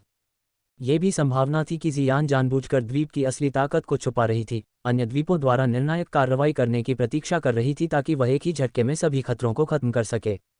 किसी भी मामले में प्राचीन शून्य ड्रैगन जनजाति को फिर से एकजुट करने में कुछ समय लग सकता है। दोनों सुझाव उचित थे, लेकिन जिस लड़की को अंतिम निर्णय लेना था वह अभी भी हिचकिचा रही थी। प्रथम एल्डर, बहन जियान, मैं अभी भी यंग मास्टर के साथ इस पर चर्चा करना चाहूंगी, किंगलिन ने बड़बड़ाते हुए कहा। उसकी ठोड़ी उसके पतले हाथ में सोच समझकर टिकी हुई थी। ये देखते हुए कि उसने जाने से पहले अपने युवा गुरु का कितना इंतजार किया था, ये स्वाभाविक था। क्या होगा अगर वह उसी समय एकांत से बाहर आ जाए जब वह जाने वाली थी। किंगलिन और जियाओ जियान दोनों ही लंबे समय तक उससे अलग रहने से घृणा करते थे। ये जानते हुए भी कि जियाओ मिंग उसी क्षेत्र में एकांत में था और उसकी अपनी ताकत धीरे धीरे बढ़ रही थी, जियाओ जियान को अपना शांत व्यवहार बनाए रखना चुनौतीपूर्ण लगता था। काओ यंग ने उन दोनों की ओर देखा और अंदर से आह भरी। दोनों लड़कियों ने जियाओ मिंग के साथ काफी समय बिताया था, फिर भी उनकी असाधारण प्रतिभा ने उन्हें साधना के लिए आवश्यक लगातार बढ़ती अवधि के लिए अभ्यस्त नहीं किया था। सच में, 1 साल अपेक्षाकृत कम अवधि थी। जब उसने जियाओ मिंग की तुलना एक ऐसी लौ से की थी जो जलने के जोखिम के बावजूद दूसरों को आकर्षित करती है, तो उसने कुछ हद तक इसी स्थिति का संकेत दिया था। अनजाने में उसने अपने आसपास के सभी लोगों पर जो दबाव डाला वह बहुत गहरा था। उसके साथ बने रहना लगभग असंभव था, और जैसे जैसे समय बीतता गया, अन्य अनिवार्य रूप से पीछे रह गए। धमाका। जैसे ही जियाओ जियान अपनी छोटी बहन को सांत्वना देने वाली थी, एक बहरा शोर अचानक तीनों की बातचीत में बाधा बन गया। उनके सिर एक साथ झटके से हिल गए, आंखें चौड़ी हो गईं क्योंकि उन्होंने एक नीले पहाड़ की चोटी को टुकड़ों में बिखरते हुए देखा, जो उनकी चकित निगाहों के सामने मलबे में तब्दील हो गया। साथ ही एक हड्डी को कंपा देने वाला दबाव, जो प्रलय के आगमन के समान था, गहरे पहाड़ों से बिजली की तरह बाहर की ओर फैल गया। जियाओ जियान की आंखें विस्मय से भर गईं क्योंकि उसने भारी दबाव और उसके भीतर एक परिचित आभा को महसूस किया। यह जियाओ मिंग है। वह डू सेंट दायरे में घुस गया है। किंगलिन पूरी तरह से हैरान दिखाई दिया। Dou Saint? क्या उसे 9 सितारा डू वेनेरेट में घुसना नहीं चाहिए था? काओ यंग चौंक गई। उसने अनजाने में वह गोली की विधि छोड़ दी जिसे वह पढ़ रही थी। उसका भाव आश्चर्य और मनोरंजन के बीच झूल रहा था। जियाओ जियान, काओ यंग और किंगलिन के अलावा दायरे के भीतर छोटे पिल टॉवर के सदस्यों ने भी अपने ऊपर भारी दबाव की लहर महसूस की। अपने कामों को छोड़कर वे पहाड़ों की दिशा में स्तब्ध मौन में देखते रहे। सफ़ेद कपड़े पहने एक आकृति धीरे धीरे सभी की दृष्टि के क्षेत्र में दिखाई दी, खाली जगह में कदम रखते हुए। जियाओ मिंग, वह एक डू संत बन गया है। लेकिन मुझे लगता था कि वह पहले केवल 8 सितारा डू वेनेरेट था। अलग अलग भावनाओं के साथ आश्चर्य की आवाज़ें छोटे पिल टॉवर में भर गईं जब उन्होंने परिचित आकृति को देखा। ये कैसे संभव है? सिर्फ 1 साल से थोड़े ज्यादा समय में वह वास्तव में एक डू संत बन गया है, और वह भी एक सच्चा संत। जुवान कोंगजी, जो हॉल ऑफ सोल्स के बारे में पहले एल्डर के साथ मामलों पर चर्चा करने के लिए दौड़ा था, उसे भी इसे स्वीकार करना मुश्किल लगा। इससे पहले जियाओ मिंग अपनी आत्मा शक्ति पर भरोसा करके डू संतों का सामना कर सकता था, जो कि खुद डू संत बनने से बिल्कुल अलग अवधारणा थी। भले ही जियाओ मिंग के पास प्रथम त्यानजुन के शरीर को निगलने के लिए कोई दुष्ट साधना पद्धति होती, लेकिन इतनी तेजी से उन्नति संभव नहीं होती। जब तक उसने किसी तरह पौराणिक बोधिसत्व हृदय प्राप्त नहीं कर लिया होता, तब तक ऐसा कर्तव्य असंभव लगता। बोधिसत्व प्राचीन वृक्ष, मौके पर ही संत बन जाना, ये खोखले शब्द नहीं थे। बोधिसत्व हृदय, बोधिसत्व प्राचीन वृक्ष के भीतर रहता था। इसे प्राप्त करने वालों के हृदय बोधिसत्व हृदय में बदल जाते, जिससे संत बनना एक सरल कार्य बन जाता। ये सिर्फ एक अफवाह नहीं थी, क्योंकि एक पुराने विशेषज्ञ के पास इतना अच्छा भाग्य था। बोधिसत्व हृदय को निगलने के बाद इस अप्रतिभाशाली 2 सितारा डू वेनेरेट ने अपनी उन्नति में सभी बाधाओं को एक सरल तरीके से तोड़ दिया, और 5 साल के भीतर वह डू संत क्षेत्र में पहुंच गया। इस प्रक्रिया में पूरे महाद्वीप को हिलाकर रख दिया। हालांकि बोधिसत्व प्राचीन वृक्ष कई वर्षों से प्रकट नहीं हुआ था, और इस प्रकार बोधिसत्व हृदय स्वाभाविक रूप से एक निराधार कहानी थी और इसे प्राप्त करना असंभव था। जहां तक बोधिसत्व हृदय के अतीत से छूट जाने की संभावना का सवाल है, इसकी संभावना और भी कम थी। बोधिसत्व हृदय के अविश्वसनीय प्रभाव हर किसी को पागल कर सकते हैं। अगर कोई इसे पा लेता, तो यह डूसेन क्षेत्र तक पहुंचने और इस दुनिया के शिखर में प्रवेश करने का एक तत्काल मार्ग होता। कौन ऐसे अवसर का लाभ नहीं उठाना चाहेगा? बोधि हृदय का उल्लेख नहीं करना, यहाँ तक कि थोड़ा कमतर बोधिसत्व बीज भी डूसेन क्षेत्र में सफलतापूर्वक आगे बढ़ने की संभावनाओं को बहुत बढ़ा देगा। अगर दूसरे इसे प्राप्त कर लेते, तो वे इसे छिपाकर भी रखते। इस प्रकार जियाओ मिंग की साधना गति वास्तव में हैरान करने वाली थी। जुवान कोंग जेड के बगल में खड़े होकर प्रथम एल्डर बहुत अधिक शांत रहे। उन्होंने हल्के से मुस्कुराते हुए कहा, डूसेन क्षेत्र में पहुंचने के लिए उन्होंने चाहे जो भी तरीका अपनाया हो, जब तक हमारे पिल टॉवर की ताकत मजबूत होती जाती है, यह एक अनुकूल परिणाम है। चलो चलते हैं और देखते हैं। कुछ मामले हैं जिन पर चर्चा करने की आवश्यकता है, और जियाओ मिंग ने बनिंग फ्लेम वैली और साउंड वैली के साथ बातचीत की है। हम देख सकते हैं कि वह क्या सोचता है। अध्याय 428, आत्माओं के हॉल की पागलपन भरी हरकतें। अपने एकांत से बाहर निकलते हुए जियाओ मिंग अपने शरीर के भीतर बढ़ते डू क्यूई को महसूस करते हुए मुस्कुराए बिना नहीं रह सका। शुरू में उसने सीधे डूसेंट दायरे में घुसने की योजना नहीं बनाई थी। संघनक जेल की सहायता से भी उस दायरे तक पहुंचने में अभी भी काफ़ी समय लगेगा। इसके अलावा डूसेंट दायरे में आगे बढ़ने से उसकी युद्ध क्षमताओं में कोई खास वृद्धि नहीं होगी।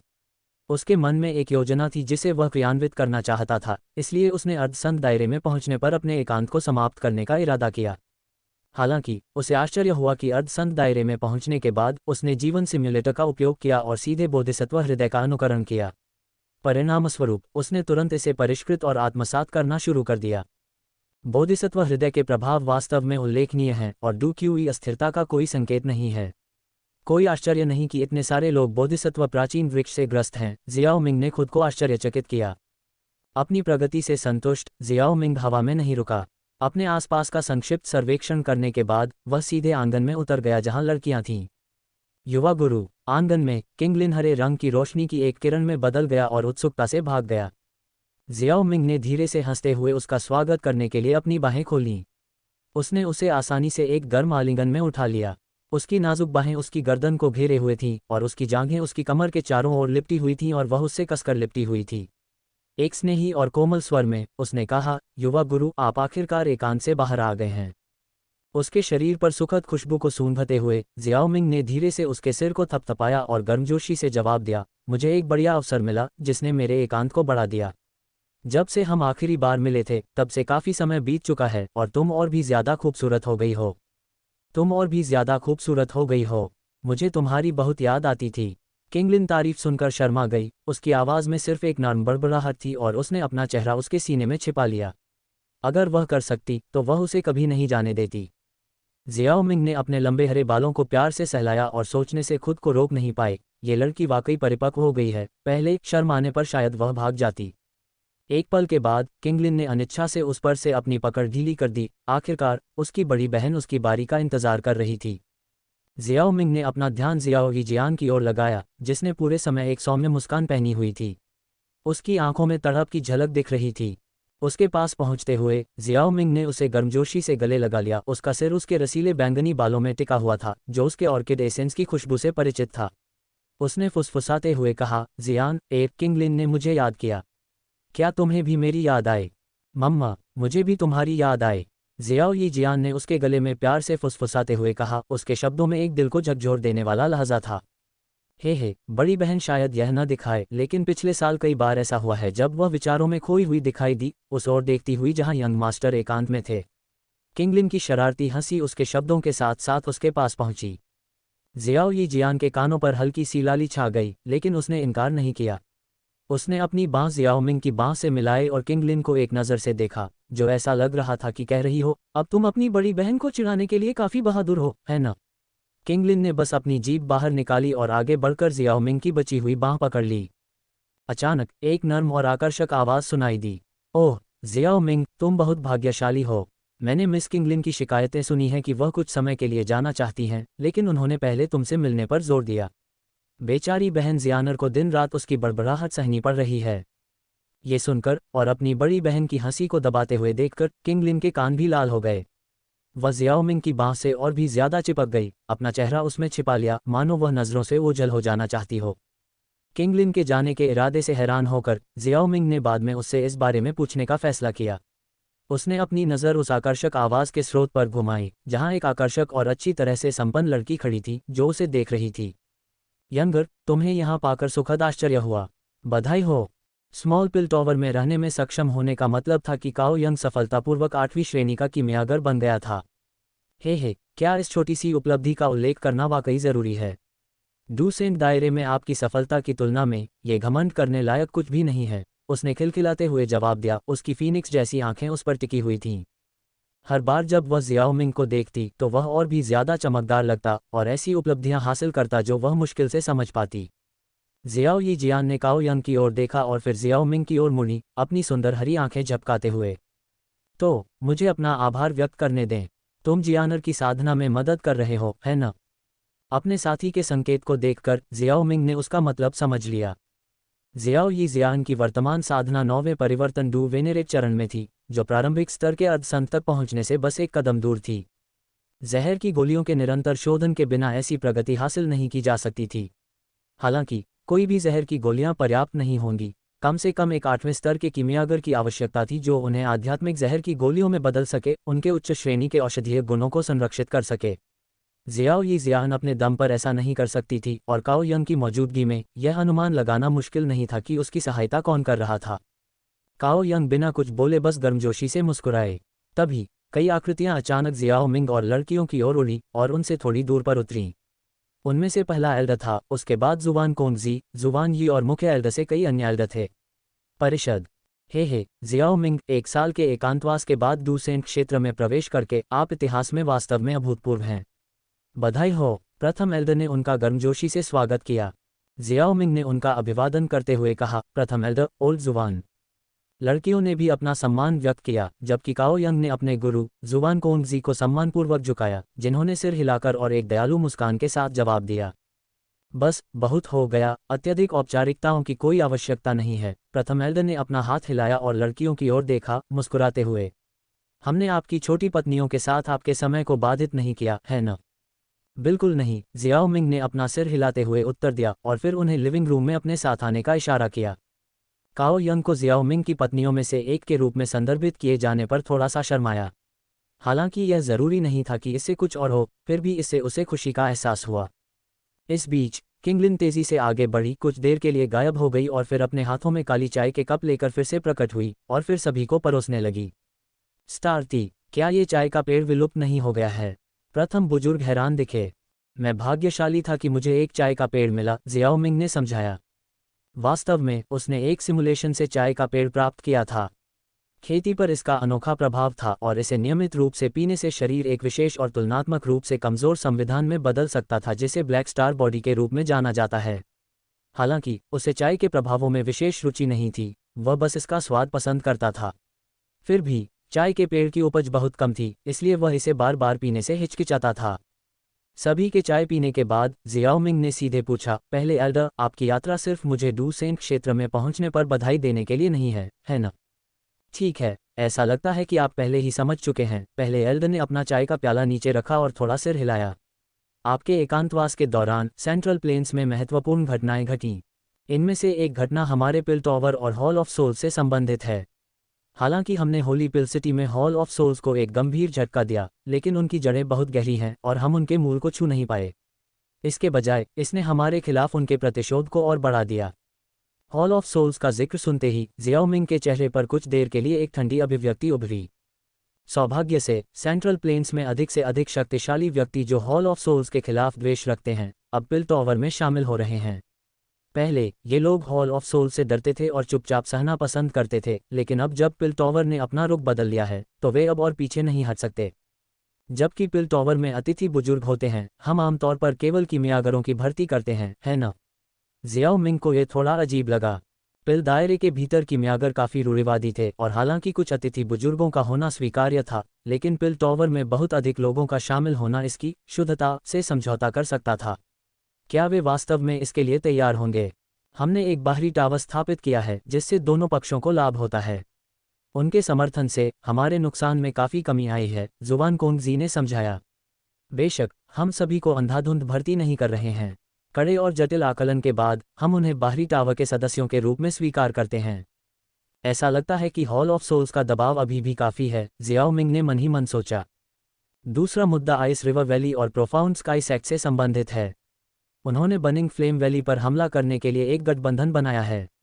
हॉल ऑफ सोल्स का प्रभाव इसके पीछे लगता है और उनका लक्ष्य सबसे अधिक संभावना आत्मा शरीर पर कब्जा करना है।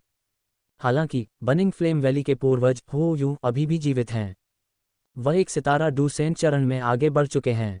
दूसरी ओर आइस रिवर वैली के पूर्वज बिंगजिंग का बहुत पहले निधन हो गया था और प्रोफाउंड स्काई सेक्ट का पुराना दानव अभी भी एक उच्च स्तरीय अर्धसंत है। परिणामस्वरूप प्रोफाउंड रिवर एलायंस को एक महत्वपूर्ण झटका लगा।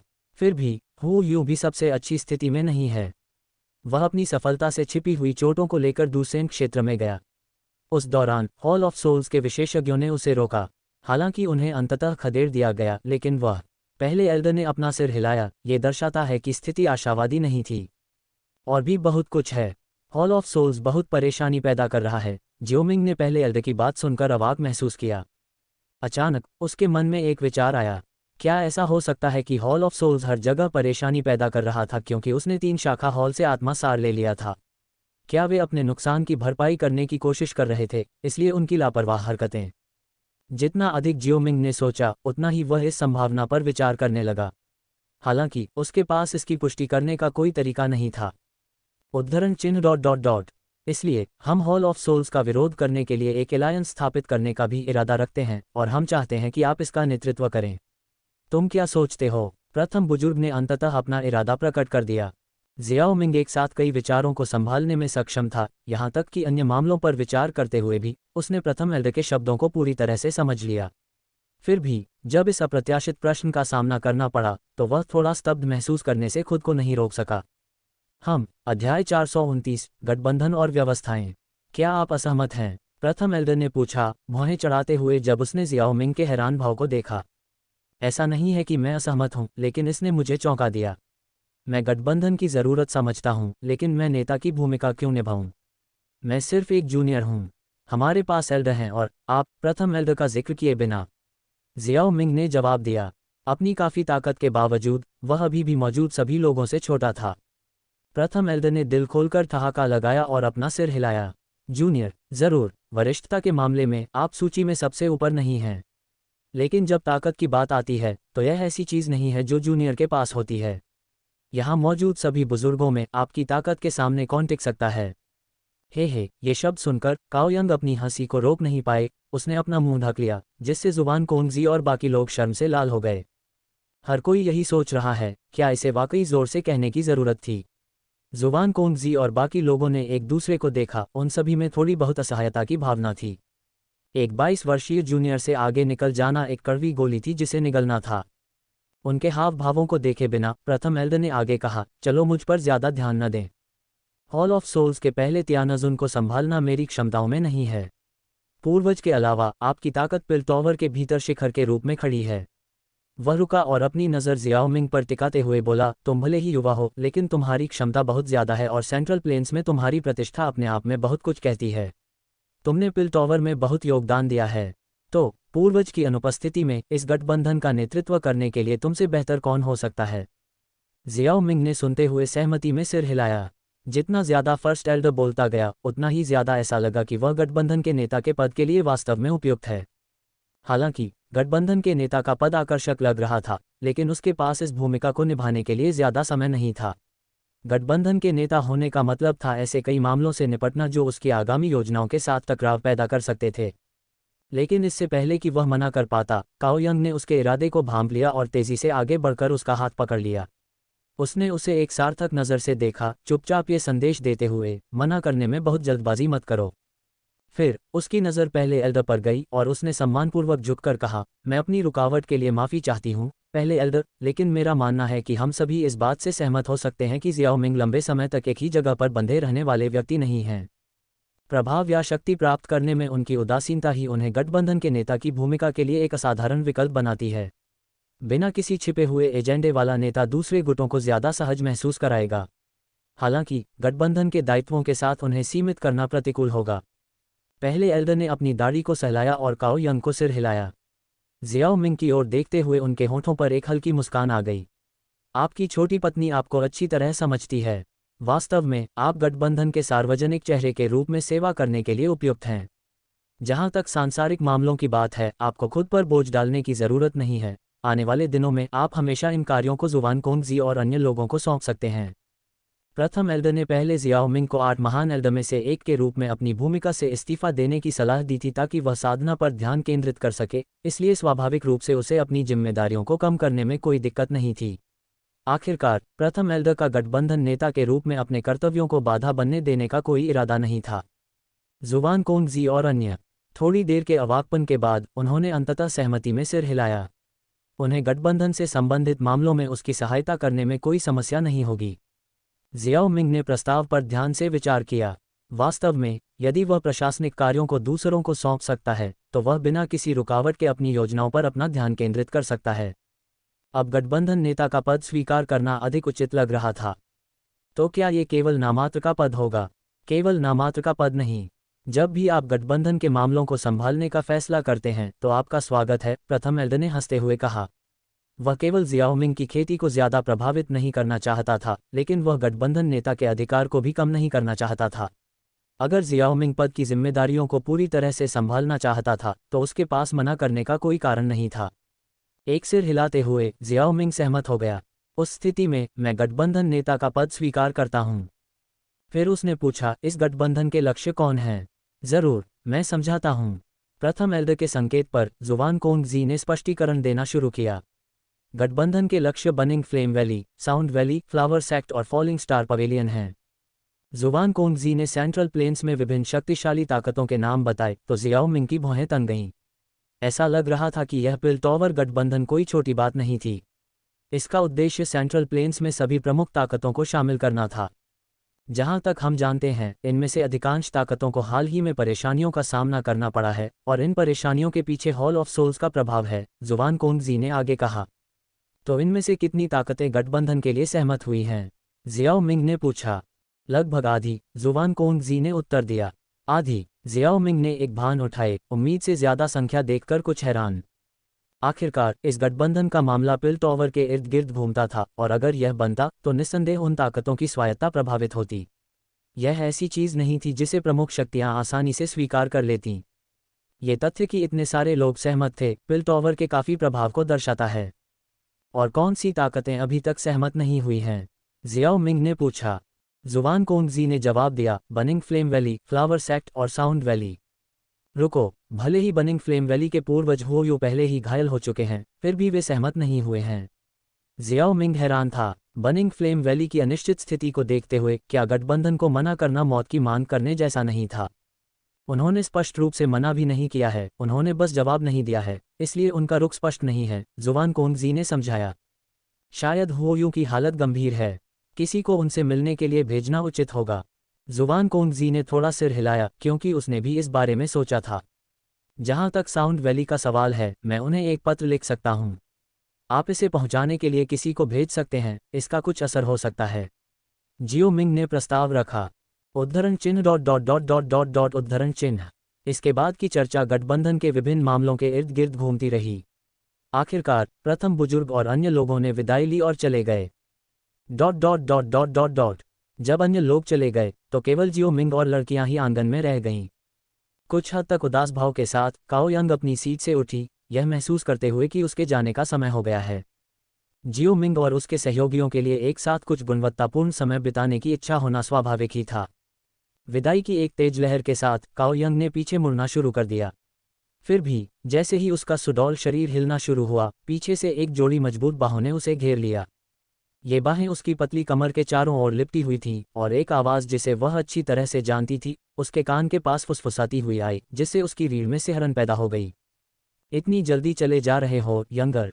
जियोमिंग के चिढ़ाने वाले शब्दों को सुनकर उसके कानों के लोबों पर एक हल्की सी लाली छा गई। क्षण भर के लिए उसे शब्दों के अभाव में छोड़ दिया।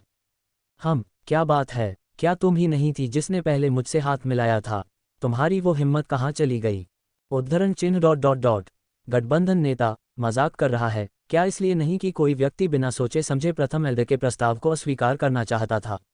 कितना बेशर्म इंसान है, काओ यंग ने हमेशा की तरह चिढ़ाते हुए जवाब दिया, हालांकि उसके अंदर शर्म का भाव बढ़ रहा था। उसे पहले कभी किसी पुरुष ने छुआ नहीं था, इसलिए जियाओमिंग की कमर के चारों ओर बाहें उसके लिए एक नई अनुभूति थीं। उसने उम्मीद नहीं की थी कि जियाओमिंग उसके खिलाफ पलटवार करेगी। क्या वह वही नहीं थी जो आमतौर पर पहल करती थी? हे, तुम सही हो, लेकिन सौभाग्य से मेरे पास इतनी कर्तव्यनिष्ठ छोटी पत्नी है जिसने मेरे लिए कदम बढ़ाया। जियाओमिंग के स्वर में शरारत का भाव था क्योंकि वह उसके कान के करीब झुका, धीरे से उसके लाल बालों को एक तरफ किया ताकि उसकी सांस उसकी त्वचा को छू सके। आह! काओ यंग की चौंका देने वाली छलांग के साथ एक नर्म अनैच्छिक कराह भी थी। उसे जल्दी से एहसास हुआ कि क्या हुआ था और उसने अपना मुंह ढक लिया, उसकी पकड़ से मुक्त होने के लिए थोड़ा छटपटाया। जियाओमिंग ने उसे जाने दिया और वह जितनी जल्दी हो सके आंगन से बाहर निकल गई। उसका दिल तेजी से धड़क रहा था। जैसे ही जियाओमिंग ने काओ यंग के जल्दबाजी में चले जाने को देखा, एक जोड़ी पतली जेड भुजाएं पीछे से उसकी गर्दन को घेर लेती हैं, जो एक परिचित ऑर्किड सुगंध ले रही होती हैं।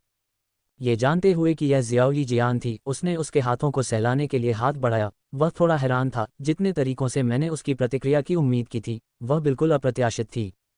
हे, सिस्टर यंग, र को इस तरह प्रतिक्रिया करते देखना वाकई दुर्लभ है, जियाओ यी जियान ने हंसते हुए कहा।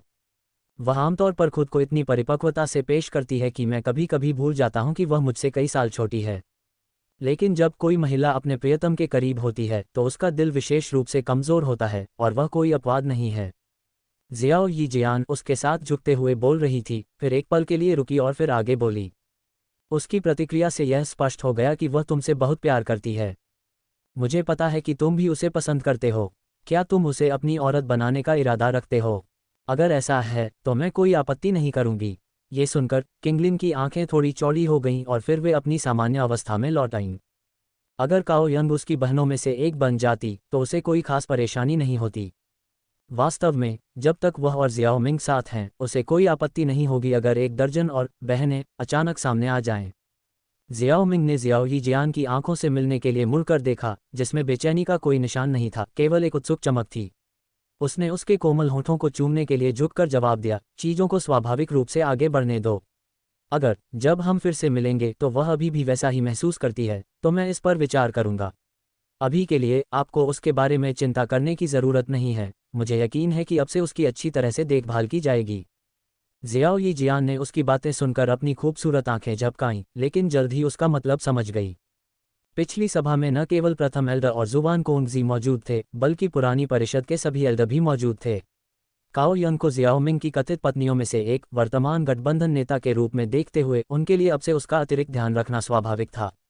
छोटे गोली टॉवर के भीतर उसकी साधना निस्संदेह अधिक सुचारू होगी। यह जियाओ मिंग का अपने साथी का समर्थन करने के लिए एहसान चुकाने का तरीका था। काओ यंग के विषय को अलग रखते हुए जियाओ यी जियान और किंगलिन ने जियाओ मिंग के शब्दों में एक अलग ही सूक्ष्मता को समझा। उन्होंने झिझक भरी निगाहों का आदान प्रदान किया, जैसे कि वे कुछ कहना चाहते थे लेकिन इस विषय को कैसे उठाया जाए इस बारे में अनिश्चित थे। जब जियाओ मिंग ने उनकी प्रतिक्रिया देखी तो उसने अपना हाथ उठाया और आंगन के भीतर एक स्थानिक अवरोध स्थापित किया।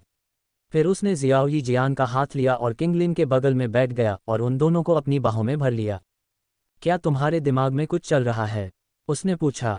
अपनी भौहें सिकोड़ते हुए जियाओ यी जियान ने अपने हाल के शब्दों पर विचार किया। क्या तुम फिर से बाहर जाने की योजना बना रहे हो? हम, जियाओ मिंग ने सिर हिलाया। क्या हम तुम्हारे साथ चल सकते हैं? किंगलिन और जियाओ यी जियान ने एक साथ पूछा। अतीत में वे ऐसा सवाल नहीं पूछते थे, लेकिन जियाओ मिंग की ताकत में तेजी से वृद्धि के साथ वे अब ज्यादा मदद नहीं कर सकते थे। इसलिए उन्होंने पूछने का साहस जुटाया। इस बार नहीं। जियाओ मिंग ने अपना सिर हिलाया, जिससे जियाओ यी जियान और किंगलिन दोनों को निराशा का एहसास हुआ। उनके दबे हुए भावों को महसूस करते हुए जियाओ मिंग का स्वर बदल गया, हालांकि मेरे पास तुम दोनों के लिए एक काम है। ये सुनकर कि वे अभी भी उसकी मदद कर सकती हैं, लड़कियों का उत्साह तुरंत बढ़ गया। लेकिन उससे पहले आपको पहले ये लेना होगा। जियाओ मिंग ने अपनी आस्तीन लहराई, पास की मेज पर एक क्रिस्टल क्लियर सफ़ेद जेल मंगवाया। यह क्या है? जियाओ यी जियान की पुतलियां चौड़ी हो गईं क्योंकि उसने पदार्थ के भीतर निहित अपार ऊर्जा को महसूस किया। ये जेल एक डूसंत के सार रक्त से परिष्कृत किया गया है, जिसे विभिन्न दुर्लभ जड़ी बूटियों के साथ मिलाया गया है। यह आप में से किसी एक को डूसंत क्षेत्र में प्रवेश करने में सहायता कर सकता है, जियाओ मिंग ने समझाया। बोधिसत्व हृदय के कारण उसने इस जेल का बमुश्किल ही उपयोग किया था, इसलिए डूसंत क्षेत्र में प्रवेश करने में किसी की सहायता करना कोई समस्या नहीं थी। डूसंत, जियाओ यी जियान और किंगलिन दोनों ये शब्द सुनकर दंग रह गए, जिससे वे कुछ पल के लिए अवाक रह गए। उनकी प्रतिक्रिया समझ में आने वाली थी। आखिरकार डूसेंट शब्द का डूक्यूई महाद्वीप में बहुत महत्व था। अपने संयम को वापस पाकर उन्होंने सिर हिलाने से पहले एक दूसरे की ओर देखा। नहीं, आपको ये कीमती वस्तु अपने पास रखनी चाहिए। यदि आप इसका उपयोग नहीं करते हैं तो मैं आपको इस मिशन पर भेजने में सहज महसूस नहीं करूंगा। हम कैसे सुनिश्चित कर सकते हैं कि आप इसे स्वीकार करने के लिए हमें धोखा नहीं दे रहे हैं? हम तब तक स्वीकार नहीं करेंगे जब तक आप पहले तथाकथित मिशन के बारे में नहीं बताते। दोनों लड़कियां अडिग रहीं। वे दोनों जानती थीं कि जियाओ मिंग कितना देखभाल करने वाला और सुरक्षात्मक था, लेकिन यह वस्तु जो किसी को डूसेंट बनने की अनुमति दे सकती है, अत्यंत मूल्यवान होनी चाहिए, और जियाओ मिंग निस्संदेह इससे लाभ उठा सकता था। इसलिए वे इसे ठुकराना चाहती थीं। स्वाभाविक रूप से जियाओ मिंग उनके विचारों को समझ गया, इसलिए उसने उन्हें अपनी योजना के बारे में विस्तार से बताने से पहले अपना माथा रगड़ा। ठीक है, ऐसा लगता है कि तुम दोनों अब अपने आदमी की बात नहीं मानना चाहती हो। मेरी दो विद्रोही परियों, मैं तुमसे यही मांग रही हूं कि तुम दूसरे क्षेत्रों में हॉल ऑफ सोल्स के शाखा हॉल पर हमला करो। अनिवार्य रूप से जब वह सेंट्रल प्लेन्स में हॉल ऑफ सोल्स को संभालता था तो जियाओ यी जियान और किंगलिन अलग अलग क्षेत्रों में स्थित हॉल ऑफ सोल्स के शाखा हॉल पर आश्चर्यजनक हमले करते थे।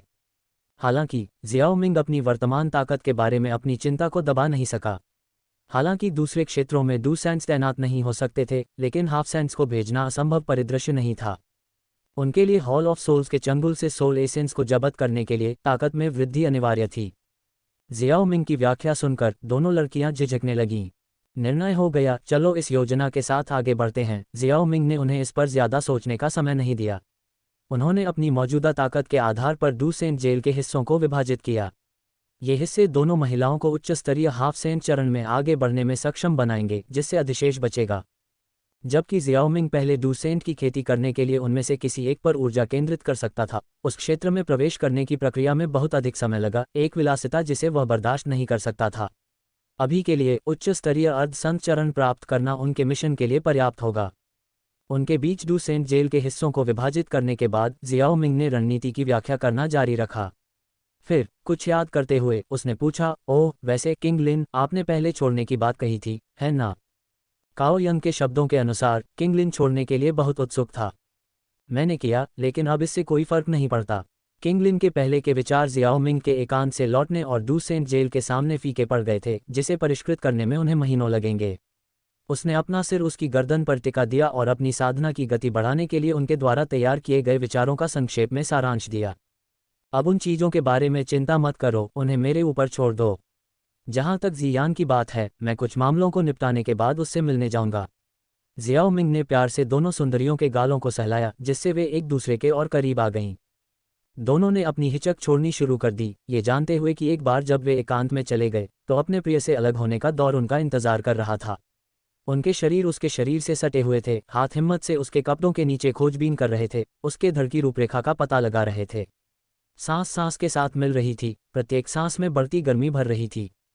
उनकी इच्छाओं को महसूस करते हुए जियाओ मिंग ने दोनों आकर्षक आकृतियों को उठाया और उनकी शर्मीली लेकिन उत्सुक निगाहों के नीचे वह उन्हें अपने कमरे में ले गया।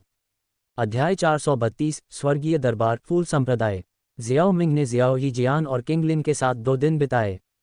तीसरे दिन वह छोटे पिल टॉवर से बाहर निकला और गठबंधन पर चर्चा करने आए बलों के नेताओं के साथ साथ उनके पूर्वजों से मिला। जब इन बलों को पता चला कि पिल टॉवर ने गठबंधन नेता के रूप में जियाओ मिंग का प्रस्ताव रखा है, तो वे कुछ हद तक हैरान हुए, लेकिन कोई भी इसका विरोध करने के लिए आगे नहीं आया। इसका विरोध करें? क्या आप मजाक कर रहे थे? 2 सितारा डू संत को मारने के बाद जियाओ मिंग का विरोध करने की हिम्मत कौन करेगा? ऐसा मूर्खतापूर्ण विकल्प चुनने से पहले किसी को अपनी क्षमताओं के बारे में पता होना चाहिए। गठबंधन बनाने के लिए उनके सहमत होने का कारण काफ़ी हद तक जियाओ मिंग की वजह से था। उन्होंने हॉल ऑफ सोल्स का विरोध करने के लिए इस युवा शक्ति में आशा देखी। इसके अलावा उन्होंने पाया कि जियाओ मिंग की साधना डू संत क्षेत्र तक पहुंच गई थी। यहां तक कि कुछ पुराने राक्षस भी इसे देखकर कसम खाने से खुद को रोक नहीं पाए। डू संत, ये डू क्यूई महाद्वीप का शिखर क्षेत्र था, और जियाओ मिंग ने बिना देखे ही 1 साल से थोड़े ज्यादा समय में इस क्षेत्र में प्रवेश कर लिया था। आत्मा की शक्ति वाले डू संत के खिलाफ लड़ने और डू क्यूई वाले डू संत के खिलाफ लड़ने के बीच का अंतर बिल्कुल अलग था। जियाओ मिंग अब मुश्किल से 22 साल से ज्यादा का था। जब भी वे इस तथ्य के बारे में सोचते तो उन्हें घुटन महसूस होती। इसलिए ऐसे प्रतिभाशाली व्यक्ति को भड़काना अनावश्यक था, इसके बजाय उन्हें उसके साथ अच्छे संबंध बनाने का प्रयास करना चाहिए। जियाओ मिंग उनके विचारों से अनजान था, अगर वह जानता तो वह निश्चित रूप से खुद पर हंसता। आखिरकार उसने और भी ज्यादा राक्षसी व्यक्तियों का सामना किया था। उदाहरण के लिए, जियान ने ड्रैगन फीनिक्स मूल फल खाया और 5 महीने से भी कम समय में डू वेनेरेट से 2 सितारा डू संत तक पहुंच गया। यह उसकी अपनी प्रगति से कहीं ज्यादा अतिशयोक्ति थी। उन ताकतों के साथ विभिन्न मामलों पर चर्चा करने के बाद जियाओ मिंग ने पिल टॉवर के मामलों को 3 दिग्गजों को सौंप दिया और पिल क्षेत्र से प्रस्थान कर गया। वैसे जियाओ मिंग ने गठबंधन के लिए नाम चुना, इसे स्वर्गीय न्यायालय कहा। यह थोड़ा सनकी था, लेकिन उसे डर नहीं था कि उसके साथी पुनर्जन्म जियाओ यान इससे कोई संबंध बना लेंगे। आखिरकार 2 शब्दों के अलावा इस स्वर्गीय न्यायालय का उनके पिछले जीवन के स्वर्गीय न्यायालय से कोई लेना देना नहीं था। फूल संप्रदाय लंबे समय से प्रतिष्ठा के साथ मध्य मैदानों में एक शीर्ष स्तरीय शक्ति थी। हालांकि हाल के वर्षों में यह अपने पूर्व संप्रदाय गुरु के निधन के कारण उथल पुथल में था। एक भव्य हॉल के अंदर हल्की फूलों की खुशबू से भरा हुआ, हालांकि विशाल, ये कुछ हद तक खाली लग रहा था क्योंकि अंदर केवल कुछ लोग चुपचाप बैठे थे। उनमें से एक फूल संप्रदाय की नवनियुक्त संप्रदाय गुरु हुआ ही थी, लेकिन वह मुख्य सीट पर नहीं बैठी थी। इसके बजाय वहां पहले से ही 2 आकृतियां बैठी थीं। ये दोनों आकृतियां हल्के पीले रंग के वस्त्र पहने हुए थीं और अपेक्षाकृत युवा दिख रही थीं। उनकी त्वचा चिकनी थी और उनकी आंखों के कोनों पर उथले कौवे के पैरों के बावजूद एक विशेष आकर्षण था। उनकी उपस्थिति ने विशिष्टता का एहसास कराया। उनके नीचे फूल संप्रदाय के विभिन्न बुजुर्ग थे। सभी ने दो आकृतियों के प्रति सम्मानजनक भाव दिखाए जो उनसे बहुत छोटी लग रही थीं। प्रथम बुजुर्ग, आप स्वर्गीय न्यायालय की स्थापना के बारे में क्या सोचते हैं? हॉल में एक पल की खामोशी के बाद मुख्य सीट पर बैठी महिला ने अचानक अपनी आंखें उठाईं और नीचे एक बुजुर्ग महिला को देखा। वहां उसके सामने पिलटॉवर से एक विशेष प्रतीक के साथ एक स्क्रॉल रखा था। महिला के सवाल के जवाब में प्रथम बुजुर्ग ने एक पल के लिए हिचकिचाहट की और सम्मानपूर्वक कहा, ग्रैंड एल्डर को रिपोर्ट करते हुए, पिलटॉवर अकेले ही हमारे फूल संप्रदाय की पहुंच से परे एक शक्ति है। स्वर्गीय न्यायालय की स्थापना ने पहले से ही कई शक्तिशाली ताकतों के गठबंधन को आकर्षित किया है जो हमारे फूल संप्रदाय की तुलना में बहुत अधिक है। हालांकि इसके बावजूद उनके और हॉल ऑफ सोल्स के बीच अभी भी एक अंतर है। अगर हम गठबंधन में शामिल होने के लिए सहमत होते हैं तो हम निस्संदेह हॉल ऑफ सोल्स के साथ सीधे संघर्ष में होंगे, जो एक अत्यंत जोखिम भरी स्थिति है। ये सुनकर पीले वस्त्र पहने महिला ने थोड़ा सिर हिलाया और कहा, वास्तव में पिलटॉवर की ताकत हमारी तुलना से परे है। उनके नवनियुक्त गठबंधन नेता जियाओ मिंग विशेष रूप से भयानक हैं। अपनी छोटी उम्र के बावजूद वह एक 2 सितारा डूसंत को मारने में सक्षम था, जो वास्तव में सराहनीय है। आत्माओं के हॉल के लिए मेरी बहन और मेरे पास अतीत में उनके साथ कुछ कठिन मुठभेड़ें हुई हैं। ग्रैंड एल्डर, जबकि गठबंधन जोखिम उठाता है, ये फूल संप्रदाय के लिए काफ़ी लाभ भी देता है। हमारे संप्रदाय का विकास कई वर्षों से स्थिर है और हम लगातार गहन आकाश संप्रदाय द्वारा उत्पीड़ित हैं। अगर हम वास्तव में गठबंधन में शामिल हो सकते हैं तो फूल संप्रदाय की प्रतिष्ठा निस्संदेह अपने चरम पर पहुंच जाएगी और गहन नदी गठबंधन द्वारा लाया गया प्रभाव कम हो जाएगा। फूल संप्रदाय के नवनियुक्त संप्रदाय मास्टर हुआई ने धीरे से बात की। संप्रदाय गुरु के रूप में कार्यभार संभालने के बाद से गहन आकाश संप्रदाय ने उसे बहुत परेशान किया है। यदि अंत में ग्रैंड एल्डर्स एकांत से बाहर नहीं आते तो उसे डर था कि संप्रदाय गुरु के रूप में उसका पद गहन आकाश संप्रदाय की शक्ति की मदद से हुआ जिन द्वारा छीन लिया गया होगा। गहन आकाश संप्रदाय वास्तव में एक परेशान करने वाली मक्खी है। आइस रिवर वैली के साथ गहन नदी गठबंधन बनाने के बाद उन्होंने कई मध्यम और छोटी ताकतों को अवशोषित कर लिया है, जिससे उनसे निपटना और भी मुश्किल हो गया है। गहन नदी गठबंधन में बूढ़ा दानव तियान मिंग एक उच्च स्तरीय अर्धसंत है। उस समय मेरी बहन और मैं केवल मध्यवर्ती स्तर के अर्धसंत थे और भले ही हम सेना में शामिल हो जाएं, हम मुश्किल से उसका मुकाबला कर सकते थे। अब जब मेरी बहन अभी अभी उच्च स्तरीय अर्धसंत क्षेत्र में पहुंची है और उसकी साधना अभी भी स्थिर नहीं है, तो हम तुरंत उससे निपट नहीं सकते। इसके अलावा ऐसा लगता है कि गहन नदी गठबंधन ने आत्माओं के हॉल के साथ संबंध बना लिए हैं। पीले वस्त्रों वाली महिला बोलते समय काफी परेशान दिख रही थी। काश जियाओ मिंग हमारे फूल संप्रदाय का सदस्य होता तो चीजें बहुत बेहतर होती। मुझे डर है कि उसकी एक नज़र पुराने दानव तियान मिंग के साथ समस्या को हल कर सकती है और हमें इतनी चिंताएं नहीं होंगी। आप क्या सुझाव देते हैं ग्रैंड एल्डर? हुआई ने अनुमान लगाया कि क्या कहा जा रहा था और सावधानी से पूछा, इस मामले पर मेरी बहन को फैसला करने दो। पीले वस्त्रों वाली महिला ने अपना सिर हिलाया, अपनी राय व्यक्त नहीं की और इसके बजाय अपने बगल में बैठी चुप महिला पर फैसला छोड़ दिया। अब सभी की निगाहें ठंडी और अलग थलग महिला पर टिकी हुई थी। उसने अपनी भौहें थोड़ी ऊपर उठाईं और एक स्पष्ट और संक्षिप्त आवाज में बोली, हॉल ऑफ सोल से निपटने के लिए गठबंधन में शामिल हो जाओ। अन्य बुजुर्गों ने एक पल के लिए हिचकिचाहट की, लेकिन अंततः सहमति में सिर हिलाया। वास्तव में गठबंधन बनाना एक अच्छा विकल्प लग रहा था। अचानक सभी की अभिव्यक्ति बदल गई। कोई फूल क्षेत्र में घुसपैठ कर रहा है। 2 ग्रैंड एल्डर्स अन्य लोगों के साथ मुख्य हॉल से बाहर निकले और पूर्वी दिशा की ओर देखते हुए आकाश में उड़ गए। अंतरिक्ष के उस क्षेत्र में एक बड़ी दरार धीरे धीरे खुली और एक भयानक ठंडी आभा एक दुष्ट जानवर की तरह बेरहमी से उस क्षेत्र में घुस गई। भयावह हंसी ने अंतरिक्ष को भर दिया, बिजली की तरह गर्जना। परी किंग, परी हुआ, कई साल हो गए हैं। मुझे आशा है कि आप दोनों अच्छे होंगे। गूंजती आवाज के साथ आकृतियों का एक बड़ा समूह दरार से होकर गुजरा और प्रकाश की लकीरों में बदल गया, जो फूल संप्रदाय के ऊपर आसमान में दिखाई दे रहा था। जैसे ही समूह ने फूल क्षेत्र में प्रवेश किया, फूल संप्रदाय के बुजुर्ग हवा में उछल पड़े, उनका सामना अपनी डुक्यूई के साथ किया। उनकी आंखें सतर्कता से भरी हुई थीं। सबसे आगे खड़ी ठंडी महिला ने धीरे से अपना सिर उठाया, उसकी नज़र समूह के नेता पर टिकी हुई थी। ये व्यक्ति गहरे भूरे रंग के वस्त्र पहने हुए था और हवा में ऊंचा खड़ा था। उसके लंबे लाल बाल थे और उसके चेहरे पर बहुत ज्यादा झुर्रियां नहीं थीं। अगर उसकी चमकती लाल आंखों में वृद्ध आभा न होती तो कोई भी उसे सैकड़ों वर्षों से जीवित रहने वाला बूढ़ा दानव नहीं मानता। पहली नज़र में ये भूरे रंग का वस्त्रधारी व्यक्ति बेहद साधारण लग रहा था। यहाँ तक कि उसके शरीर के भीतर की आभा भी एक साधारण व्यक्ति की तरह थी। उसका पूरा व्यवहार विनम्र था, लेकिन हर कोई समझ गया कि जो व्यक्ति वहाँ खड़ा हो सकता है वह निश्चित रूप से एक साधारण व्यक्ति नहीं है। चरित्र। बूढ़े दानव तियानमिंग, तुम्हारी हिम्मत कैसे हुई कि तुम लोगों को मेरे फूल संप्रदाय पर अतिक्रमण करने के लिए ले आओ? क्या तुम जीने से थक गए हो? ठंडी और अलग थलग महिला की आवाज़ हवा में गूंज उठी। अध्याय 433, फूल क्षेत्र में लड़ाई 1। परी किंग का चेहरा, जो पहले उदासीन था, अब गुस्से से भर गया था क्योंकि उसने ओल्ड डेमन तियानमिंग को देखा था। परी हुआ की आंखों में भी हत्या के इरादे का संकेत दिखाई दिया क्योंकि उसने उसके पीछे लोगों के बड़े समूह को स्कैन किया। इस बार प्रोफाउंड रिवर एलायंस ने स्पष्ट रूप से अपना घोंसला खाली कर दिया था। कम से कम लगभग 100 लोग मौजूद थे और इनमें से लगभग आधे मजबूत व्यक्तियों के पास डू वेनेरेट की ताकत थी। इस लाइनअप के साथ उच्च स्तरीय हाफ सेंट में ओल्ड डेमन तियानमिंग की शक्ति के साथ वे निर्विवाद रूप से एक दुर्जय बल थे।